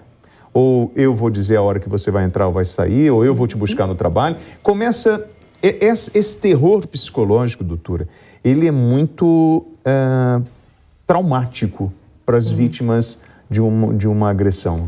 Sim, esse agressor ele vai minando o psicológico da vítima de uma forma gradativa, aos pouquinhos, e ela muitas vezes não percebe que ela está inserida nesse ciclo de violência. E quando ela vai se dar conta daquilo, às vezes ela já está até com reflexos físicos. Então, muitas já chegam nos procurando com sintomas de doenças de cunho psiquiátrico, então queda depressão, de cabelo, obesidade. Exatamente. Alguns reflexos como obesidade, transtornos alimentares, depressão, insônia. Então é muito comum, inclusive algumas, até para a gente conseguir comprovar a lesão, porque quando se fala assim em lesão decorrente de violência doméstica, o que se pensa primeiro? Em soco, em chute, em tapa, mas a gente pode falar em agressões psicológicas que chegam a um nível tal que culminam em reflexos físicos. E aí é possível que um laudo psiquiátrico constate, sim, que aquilo ali causou reflexos físicos, uma lesão corporal decorrente desse tipo de processo. E até o 181, que é um número do governo federal, ele está disponível no Brasil inteiro, que serve para a mulher. Tem o Disque 100 para crianças e adolescentes e 181, eu até falei... 180, perdão, 180. E aí, o 180 ele vale para o Brasil inteiro. O mais difícil, às vezes, é a mulher buscar ajuda, né? Isso. Porque aí você tem um lado emocional, ela está envolvida com ele. Sim. Eu falo que na época que eu trabalhava em delegacia comum, distrital, a vítima ela é muito colaborativa. Ela foi vítima de um roubo, de um furto, de um estelionato. Ela vai colaborar o máximo possível na investigação porque ela quer reaver aquele bem, ela não tem vínculo nenhum com aquele criminoso, ela quer vê-lo punido. Quando a gente está diante de uma situação de violência doméstica, a vítima tem um vínculo afetivo com esse agressor. Porque esse agressor ou é o namorado, ou é o companheiro, ou é o filho, ou é o pai, ou é o irmão. É uma pessoa por quem ela nutre um sentimento de carinho. Por mais que ela seja vítima de algum tipo de agressão por parte dele, existia um histórico ali, um momento em que aquilo para ela foi bom, ou uma expectativa de que volte a ser. Então, é muito mais difícil para essa vítima dar continuidade a essa investigação, a esse processo. É muito comum que elas tentem retirar a queixa depois. E o limite dos ciúmes, né? Que eu acho que isso que é difícil, né, doutora? Porque, assim, existe ciúmes e o ciúme pode ser um ciúme saudável? Existe o limite, né? Até que ponto esse ciúme é saudável? E aí a gente... Não é um cálculo matemático, então é preciso que realmente a vítima fique atenta naquela relação em específico. Essa conversa que a gente está tendo com a doutora, nós tivemos um caso muito forte essa semana, né, que chamou a atenção do Brasil inteiro. Foi uma cabeleireira que foi encontrada morta num apartamento, inclusive ao lado da filha de 8 meses. Uma crueldade. A justiça já decretou a prisão temporária do companheiro dela, que é o Daniel Ospina Garcia. Inclusive, esse rapaz, esse homem que está foragido, é o principal suspeito do crime. É claro que a investigação está andando. Nós temos a reportagem da Carolina Belin, que eu gostaria que você acompanhasse comigo. Roda aí, Rosinha. O mexicano Daniel Ospina Garcia é agora considerado foragido. A Polícia Civil acredita que Ospina não deixou o país e trabalha para prender o suspeito de feminicídio e abandono de incapaz. O crime foi descoberto no domingo, quando o corpo de Sandra Maria de Souza Silva, de 34 anos, foi encontrado no apartamento em que ela morava com a filha, uma bebê de 8 meses, no centro de São Paulo, região da Sé. Sandra tinha sinais de agressão e perfurações de arma branca. A bebê estava no berço com sinais de desnutrição. A cabeleireira tinha um relacionamento com Daniel há cerca de um mês. Imagens de câmeras de segurança mostram ele no prédio da namorada na sexta-feira. No último registro, ele deixa o local com malas. Segundo a delegada responsável pelo caso, Vanessa Guimarães, todos os indícios levam à autoria dele. A Polícia Civil já colheu diversos elementos, provas testemunhais, inclusive o depoimento da irmã da vítima. Temos algumas mensagens que são imputadas ao autor, que teria admitido a prática do crime para uma conhecida da vítima. E temos também circuitos de câmeras que demonstram que o autor foi a última pessoa que esteve no interior do apartamento junto com a vítima. Daniel tinha antecedentes criminais por furto e tráfico de drogas. Apesar de não haver histórico, pelo menos não na polícia, de violência doméstica, familiares de Sandra disseram em depoimento que já tinham notado um perfil agressivo. E no dia do crime, a irmã entrou em contato com a vítima através de uma chamada de vídeo, onde ela percebeu a presença de uma segunda pessoa no apartamento. Ela indagou Sandra, quem seria essa pessoa. Sandra disse que seria o seu ex-namorado, pois ela havia pedido que ele deixasse o apartamento, que ela tinha terminado com ele. E a irmã notou um ferimento em sua boca. Ela indagou e a Sandra disse que ela estava com baixa imunidade, por isso do ferimento. Segundo a delegada, a motivação do crime seria justamente essa, que Sandra teria rompido com Daniel, mas ele não teria aceitado. Laudo do IML apontou que a vítima não estava grávida e que usava método anticoncepcional intrauterino. A bebê de 8 meses teve alta do hospital e foi entregue ao pai. Bom, vamos lá. Doutora Jaque, hoje, né, para além dessas loucuras que acontecem, né, do feminicídio, esse é um relacionamento recente. É claro que esse senhor, ele é suspeito, certo? Mas um relacionamento de um mês. Hoje, inclusive, se você tem informações do paradeiro dele, por favor, 190, você pode ligar para a Polícia Militar agora da sua região e passar as informações. Fala que viu aqui no Flagrante com o William Travassos, com o WT na Jovem Pan, e passa a informação para que esse senhor seja encontrado e responsabilizado por esse crime. Se é que ele cometeu, ele vai ter todo o direito de defesa. Mas, pelo que tudo indica, está na conta dele. O que está acontecendo hoje, né? Nós temos aí os aplicativos de relacionamento. Então, eu coloco lá uma foto minha com o meu perfil. Eu nunca entrei nesse troço, né? Mas você coloca lá. Homem e tal, não sei o quê, me interesso por mulher, tanta idade, blá, blá, blá, blá. Bom, e isso virou uma moda hoje. E você acaba conhecendo uma pessoa pela internet, tem 2, 3 encontros, e às vezes nem isso, mas começa um relacionamento e aí é aquela coisa da modernidade, né? Antigamente você ia conhecendo a pessoa aos poucos, mas hoje, através dos aplicativos, você está conhecendo a pessoa em 2 minutos e já está num relacionamento estável.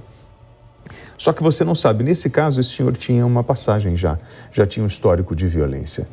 E aí eu pergunto à senhora, bom, até que ponto é seguro a gente começar um jogo desse usando um aplicativo e tem como se blindar ou não tem como se blindar?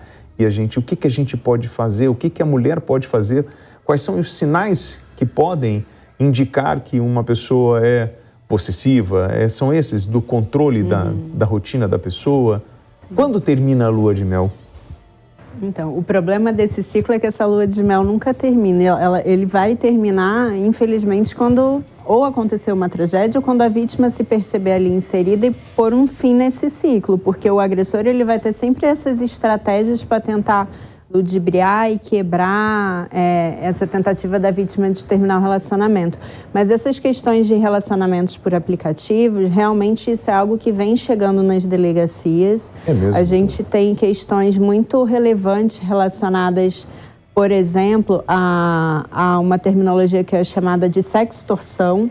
Então, as pessoas se conhecem... Sextorção. O que é sextorção? As pessoas se conhecem, casos que vêm sendo apresentados, as pessoas se conhecem nesses aplicativos de relacionamento, começam a trocar nudes, né, as trocas de fotos íntimas. Mesmo sem conhecer a pessoa no pessoal? Às vezes sem conhecer pessoalmente. Muitos casos sem conhecer pessoalmente, já existe uma troca de nudes. E aí, esse rapaz que está do outro lado, essa outra pessoa, às vezes ou nunca teve intenção de ter um relacionamento, ou por algum motivo esse relacionamento não vinga e ele quer se vingar. Então, existem alguns casos desses de sextorção em que ele se utiliza desses nudes enviados pela vítima para começar a extorquir, exigir dinheiro mesmo. Se você não me pagar X de dinheiro, eu vou divulgar esses nudes no seu trabalho, na sua família, nas suas redes sociais. E aí é extorsão. Entra a questão da pornografia de revanche. Se efetivamente existe um relacionamento entre eles e ele, inconformado com esse término, começa a divulgar também esses nudes para realmente se vingar dessa pessoa com quem ele efetivamente teve um relacionamento. Temos notícias também de vítimas que se encontram com essas pessoas que conhecem por aplicativo e são estupradas num primeiro encontro, são levadas às vezes para um bar, para algum lugar, são dopadas. Então, há necessidade de ter muito cuidado com esse tipo de relacionamento. E isso não é só o caso do aplicativo do homem subornando a mulher, às vezes da mulher subornando o homem. Sim, acontece também. Ninguém tem uma plaquinha na testa. Não tem. E hoje tem uma coisa interessante, que nós não temos... Hoje, você tinha um aplicativo para o relacionamento que é muito comum, né, que estava correndo entre a garotada aí, e aí depois isso foi segmentando. Então, por exemplo, você tem hoje aplicativo só para gente de grana, que você paga, e aí é só gente que tem grana. Então, assim, o cara que está no golpe, que quer aplicar um golpe, ele vai buscar essas alternativas. Então, assim, a gente precisa rever um pouco essa forma de se relacionar, doutora? Eu acho que é importante ter cautela. A gente sempre teve cautela em relacionamentos pessoais, né? A gente conhecia uma pessoa numa festa, você não levava ela de pronto para casa, né? Tinha todo um cuidado ao apresentar para os familiares, conhecer a família. Então, acho que esse tipo de cautela continua sendo necessária e talvez seja ainda mais nesses relacionamentos por aplicativo. E é muito importante também que, às vezes, pesquisas básicas sejam feitas por essas pessoas, né? Então, existem aplicativos, sites em que você já consegue traçar um perfil. Então, existem aplicativos em que você consegue ver se tem um mandado de prisão contra essa pessoa.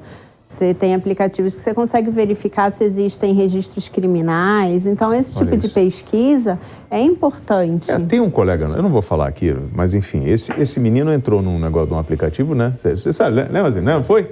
E aí ele começou a arrumar um monte de namorada, né? Aí ele levava na casa pra conhecer a mãe dele, né? E todas elas eram relacionamento estável, mano. Aí ele falava que tava namorando todo mundo, levava 3, 4 lá. Aí a mãe dele falou assim, você para com essa palhaçada, que não foi essa educação que eu te dei, não. Porque mãe é um problema, doutora. A mãe... Ela acaba criando, né, carinho pela pessoa, trata. E o moleque não tava nem aí. Ele levava lá, chamava de namorada, tava querendo curtir, e depois as meninas ficavam sofrendo. Então, já tá rindo, né? Eu sei. Deixa, tua mãe me ligou, eu não vou falar nada. Então, assim, é só uma questão de atenção. Ninguém tá aqui impedindo a tua liberdade, né, que você... Eu quero mais é que você seja feliz. Mas isso está acontecendo. Eu vou pedir para botar a foto dos dois. Os dois estão foragidos. São 2 casos diferentes, né, de pessoas que estão sendo procuradas hoje por crimes de feminicídio.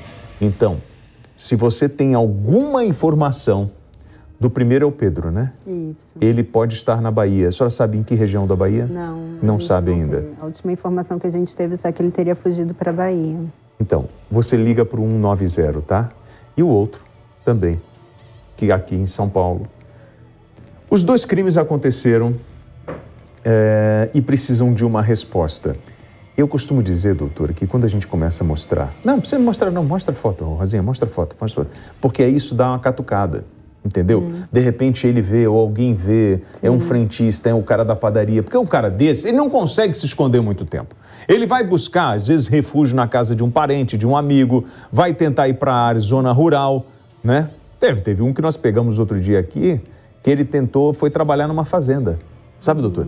Deixou barba crescer, foi trabalhar na fazenda, fingiu que estava acostumado com aquilo, mas que nada. Os próprios colegas viram e denunciaram. Então, se você tem alguma informação do paradeiro deles, 190. E aproveitando a sua participação aqui, eu queria trazer um outro caso envolvendo mulher, que é a história, vocês devem ter recebido essa imagem aí, de um policial militar que agrediu uma senhora, uma doméstica, dentro de um elevador no Rio de Janeiro. A justificativa, né, segundo a turma da produção aqui, que ela teria chegado atrasada para trabalhar e aí ele resolveu cobrar dela. Vamos entender este caso na reportagem do Felipe Abreu. No elevador, o major da Polícia Militar aponta o dedo para a empregada doméstica Patrícia Peixoto. O oficial fica com a mão a poucos centímetros do rosto da mulher. Ela fica espremida no canto do elevador e, quando tenta afastar o oficial, é agredida no rosto. A mulher reage. A vítima disse que foi agredida depois de chegar atrasada no trabalho. A Polícia Militar informou que a Corregedoria da Corporação já está com as imagens que mostram a agressão e que abriu uma investigação sobre o caso. A Polícia Civil informou que também está investigando a agressão. O advogado de defesa da empregada doméstica, Alexandre Rangel, foi à delegacia pedir medidas protetivas para a Patrícia. O caso aconteceu no Recreio dos Bandeirantes, na zona oeste do Rio de Janeiro. Doutora Jaqueline Valadares, delegada de polícia titular da 2ª Delegacia de Defesa da Mulher de São Paulo, capital. Dedo na cara pode? Então, certas condutas já são um primeiro passo para uma agressão mais efetiva. Esse dedo em riste na cara, muitas vítimas chegam na delegacia noticiando essa situação. E dependendo do contexto, isso aí entra já como uma ameaça, porque a postura agressiva, a forma com que você se impõe, coloca o dedo no rosto de uma pessoa, isso já pode ser interpretado como uma ameaça. E nesse caso eles não tinham um relacionamento, né, amoroso, enfim, era uma questão trabalhista, mas é uma agressão. E isso dentro de um relacionamento, o marido ou o companheiro botou o dedo na cara, empurrou, isso tudo é agressão. Sim. Cabe medida restritiva? Cabe. As medidas protetivas, inclusive, elas podem ser solicitadas fora do juízo criminal. Então, existem situações em que ainda não houve uma agressão efetiva, mas, às vezes, durante um processo de separação difícil, o próprio juízo da vara de família, ele pode decretar a medida protetiva.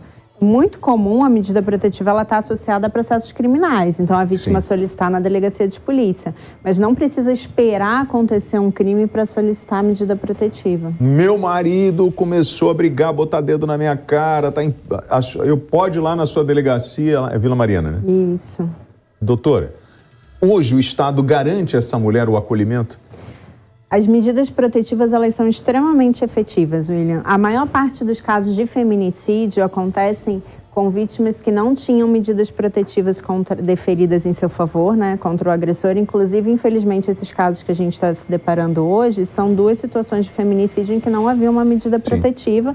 Situações em que as famílias noticiaram haver um histórico de abusividade na relação, mas que nunca houve registro de ocorrência. Coincidentemente, os 2 casos tinham esse ponto em comum que a gente está trabalhando hoje.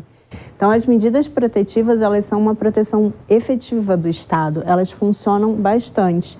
E aí, caso o investigado, o autor, ele esteja descumprindo essa medida, ele pode ser preso em flagrante por um novo crime, que é o crime de descumprimento de medida protetiva, que sequer pode ser arbitrada a fiança pelo delegado de polícia. Então, se ele chega numa situação de flagrante de descumprimento, ele fica preso lá, só o próprio juiz pode soltá-lo, se for o caso, arbitrar uma fiança. E, além disso, ele ainda pode ter a prisão preventiva dele decretada. Então, são medidas efetivas e, caso ainda assim o agressor esteja descumprindo, esse descumprimento pode ensejar a decretação da prisão dele. Doutora, eu tinha um amigo, né, que hoje não está mais entre nós, mas ele fazia programa policial. E toda sexta-feira ele brincava, dizia que Ele fazia o gesto, que era dia de namorar, que é o Wagner Montes, ele era muito caricato, mas era uma pessoa super bem, o jeito dele fazer aquilo ali. E ele falava o seguinte, que mulher você não batia nem com uma flor, né? É verdade. Homem que é homem não bate em mulher, não.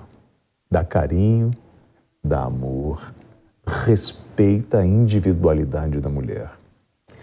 E quando ela diz não, é não. Você não é proprietário dela.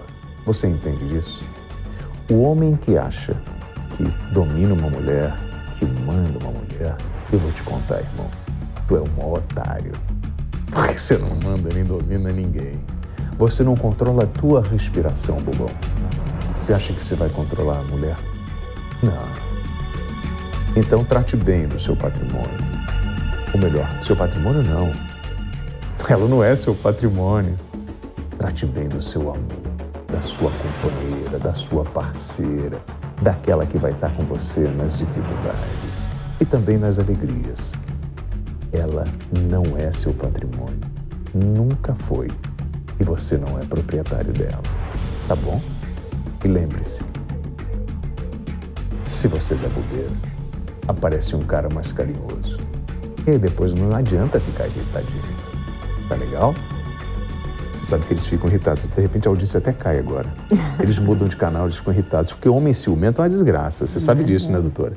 Eles ficam desesperados. Eles não aguentam.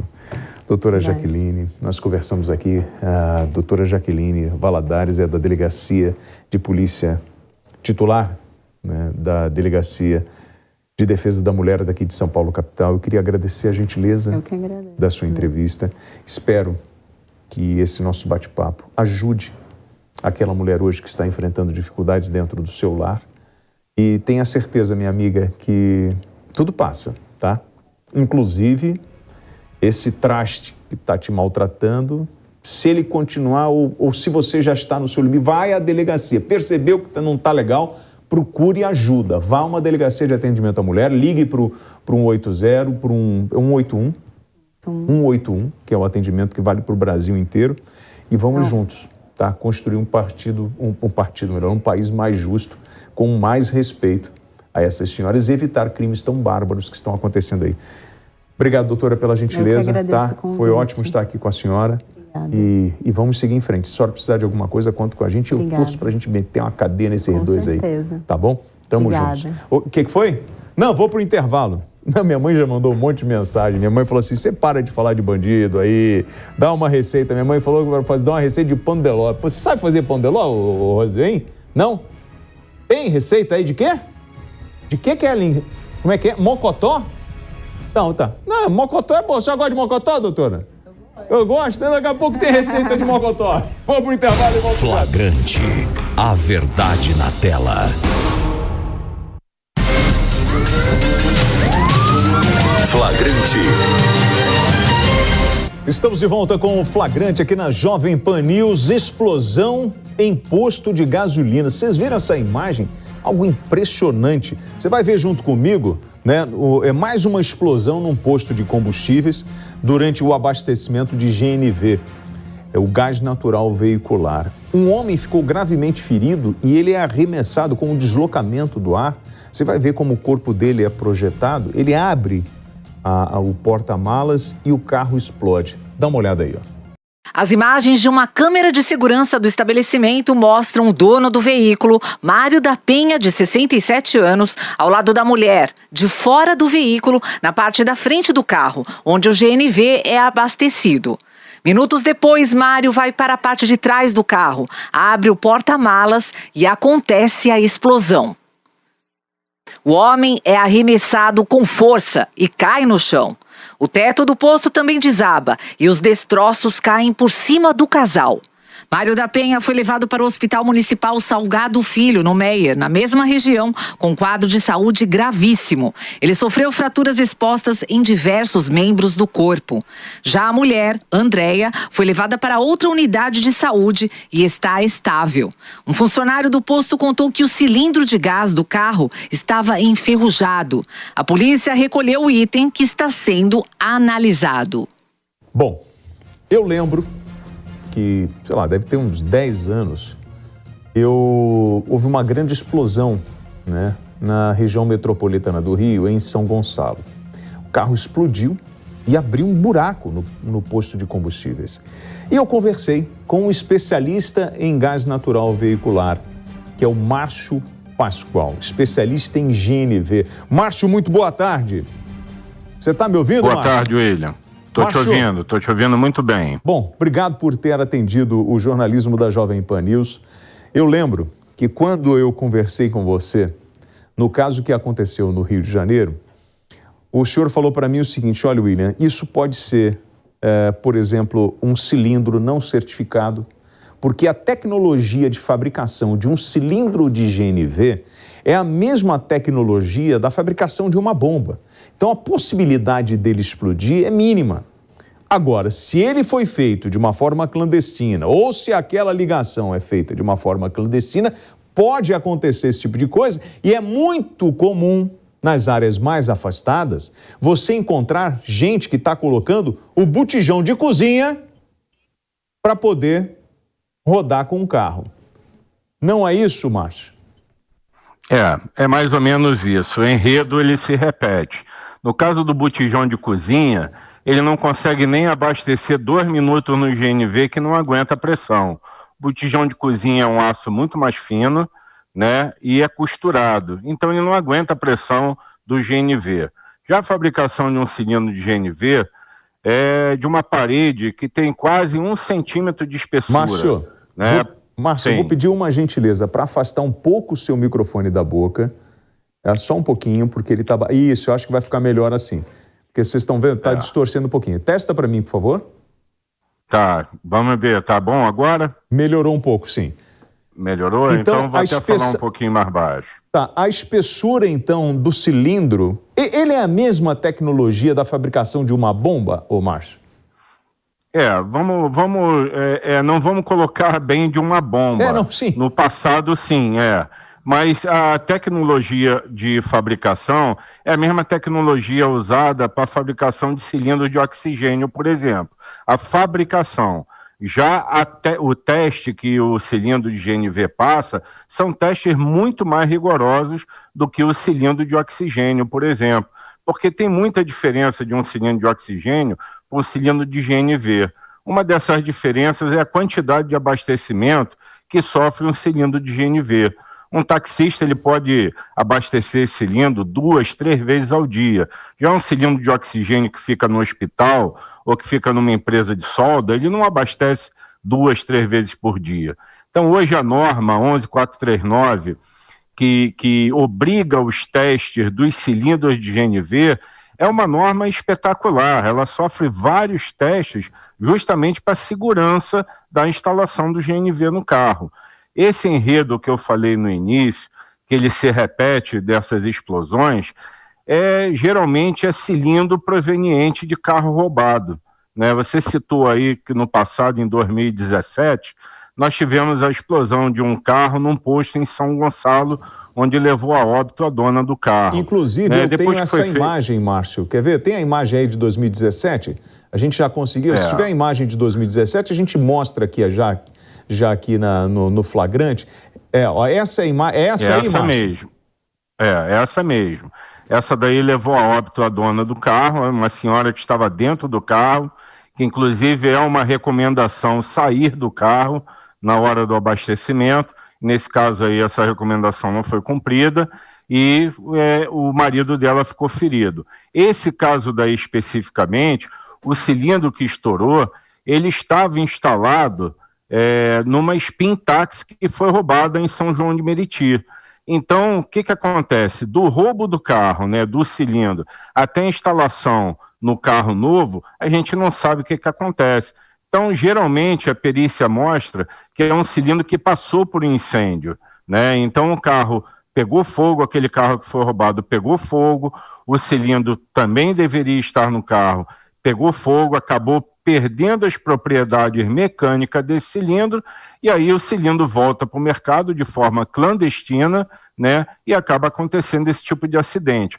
O enredo se repete, né? O enredo se repete com o mercado paralelo que está acontecendo no GNV. Então, vamos lá. A instalação dele pode ter, porque no caso de agora, né, ele abre o porta-malas e acontece a explosão. O GNV, ou ele está no porta-malas ou ele está debaixo do carro, dependendo do veículo, não é isso? Qual é a peça sensível que pode detonar uma explosão? Olha, William, se a instalação for feita da forma correta, em empresa homologada, você não tem nenhuma preocupação. O GNV é totalmente seguro, entendeu? Então, a parte que sempre provoca o acidente é o cilindro, pelo fato que eu já te falei. Geralmente, eles passam por incêndio, né? Aqui no Rio, quem passa por dentro de comunidades vê que tem alguns carros queimados na comunidade, e aí o pessoal vai lá, arranca a fiação de cobre para poder vender e acaba arrancando o cilindro também para reaproveitar. E aí esse cilindro volta para o mercado como cilindro requalificado, mas que não tem origem, né? Que a pessoa não sabe. Ele compra o cilindro requalificado para poder economizar entre R$400 e R$500 e coloca a vida dele e de outras pessoas em risco por causa de uma economia dessa, entendeu? No caso que aconteceu essa semana, a gente já tem alguma informação a respeito do que pode ter provocado essa explosão? Já sim. No caso desse carro, desse senhor Mário, ele originalmente foi instalado com cilindro fabricado em 2007. Ele passou pela requalificação em 2017 e deveria ter passado por outra requalificação em janeiro de 2022. Esse cilindro não foi o que explodiu. O cilindro que explodiu, a informação que chega até agora, era de um carro que foi roubado, né? E aí esse cilindro foi instalado no carro desse senhor e acabou acontecendo essa fatalidade aí. O fato dele ter ido na mala para ver não tem nada a ver. Algumas pessoas falam, ele abriu a mala e pode ter tido um acúmulo de gás na mala e quando acendeu a luz foi o bastante para explodir. Não tem nada a ver. Um acúmulo de gás para dar uma explosão dessa não estaria a mala perfeita como estava. Foi simplesmente uma triste fatalidade do senhor Mário ter ido na mala para ver alguma coisa. E aí acabou estourando bem na frente dele. Bom, hoje a recomendação para quem tem o veículo com GNV. Então, assim, o próprio cilindro, ele tem lá uma data de validade, ele precisa passar por uma inspeção. Esse sistema todo, ele precisa passar por inspeção de quanto em quanto tempo? Então, William, depois que você faz a instalação do GNV no seu carro, você tem 10 dias para homologar o seu carro, essa instalação, no organismo de inspeção acreditado pelo Inmetro, né? Então, depois que você homologa, que você passa por essa homologação e que o carro é aprovado, aí sim você vai no Detran e legaliza essa instalação de GNV e passa no Rio de Janeiro, no caso, você passa a ter desconto do IPVA todo ano pelo carro ter GNV. Então, o carro que não tem GNV, ele paga 4% de IPVA, o carro com GNV legalizado no Detran, ele passa a pagar 1,5% no IPVA, um desconto de 62,5%. Essa verificação no Inmetro, ela tem que ser anual. Todo ano ela precisa ser feita. No caso do cilindro, a cada 5 anos, esse cilindro tem que passar por uma requalificação, né, muito conhecida no mercado como reteste. Essa requalificação vai fazer os devidos testes com o cilindro para verificar se ele continua mantendo a segurança devida desse cilindro para não levar ninguém ao risco. Então, no caso, todo ano você faz a verificação da instalação do GNV num organismo acreditado pelo Inmetro e de 5 em 5 anos você faz a requalificação desse cilindro. Bom, nós estamos mostrando ali um acidente que aconteceu e aí tem alguns questionamentos que surgiram muito em função da explosão. O carro com o GNV, que está com o cilindro ali, e às vezes 2 cilindros, né, dependendo do veículo, ele corre um risco de uma explosão no caso de um acidente? Não, William, se a instalação foi feita da maneira correta, se a instalação usou um cilindro novo, principalmente cilindro novo, não corre nenhum risco. O cilindro ele é testado para aguentar uma pressão ele tem que estourar acima de 450 bar. no teste. Só para você ter uma ideia, a fabricação de cilindro, quando uma fábrica fabrica o cilindro, ela fabrica a cada lote, ela fabrica 202 peças. Dessas 202 peças, 2 peças vão para teste. Dessas 2 peças, elas só podem estourar acima de 450 bar. E o abastecimento no posto, ele é menos do que a metade. Por lei, o abastecimento tem que ser de 200 bar, podendo variar 10%, ou seja, máximo de 220 bar. É menos da metade do que os 450 bar que é feito do lote do cilindro. Então, a instalação do GNV da forma correta, ela é totalmente segura. Eu uso o GNV há mais de 15 anos, ando com meus filhos no carro e nunca tive preocupação. A gente que trabalha de forma correta, a gente não tem esse tipo de problema. O problema é o mercado paralelo que se formou com esses cilindros, que geralmente cilindros têm o mesmo enredo, são roubados de outro carro que passaram por algum incêndio e voltam para o mercado, no mercado paralelo, que são comercializados no mercado paralelo. O enredo, como eu falei desde o início, o enredo é parecido sempre quando acontece um acidente. E aí não dá para a gente improvisar com esse tipo de coisa, é um risco muito grande. Eu queria agradecer ao Márcio Pascoal, especialista em gás natural veicular, o GNV. Márcio, obrigado pela gentileza do bate-papo, tá? Muito obrigado, William. Estou sempre à disposição. Valeu. Gente, a regra do jogo está aí. Precisa fazer a vistoria, precisa verificar, respeitar o prazo de validade. Inclusive, vá lá agora naquele dispositivo que tem no teu botijão de gás de cozinha e verifique a validade da mangueira. Ela tem uma validade, ela tem que ser trocada. Então verifique e veja se... mas isso é besteira. Não, não é besteira. Se tem validade, é porque precisa trocar. Então vá lá, isso é uma coisa barata e você pode estar salvando a sua família de uma explosão dentro da sua casa. Verifique a validade da mangueira que tem, que liga o botijão de gás ao seu fogão. Bom, quanto tempo a gente tem aí? Tá na hora de... Não vai dar a receita de mocotó? Pega a pata do mocotó, cebola, vinagre, alho, mistura tudo, bota na panela de pressão e bota pra cozinhar, meu irmão. Joga a batata depois que tu vai ver que vai ficar uma delícia. Bom domingo pra todo mundo, obrigado pela audiência, esse é o Flagrante, não esquece. Eu sou o WT, não faço acordo com vagabundo. E hoje é sábado, irmão. Eu vou aproveitar pra rodar um pouquinho. Obrigado, gente. Tchau, tchau. Até amanhã. Flagrante, a verdade na tela.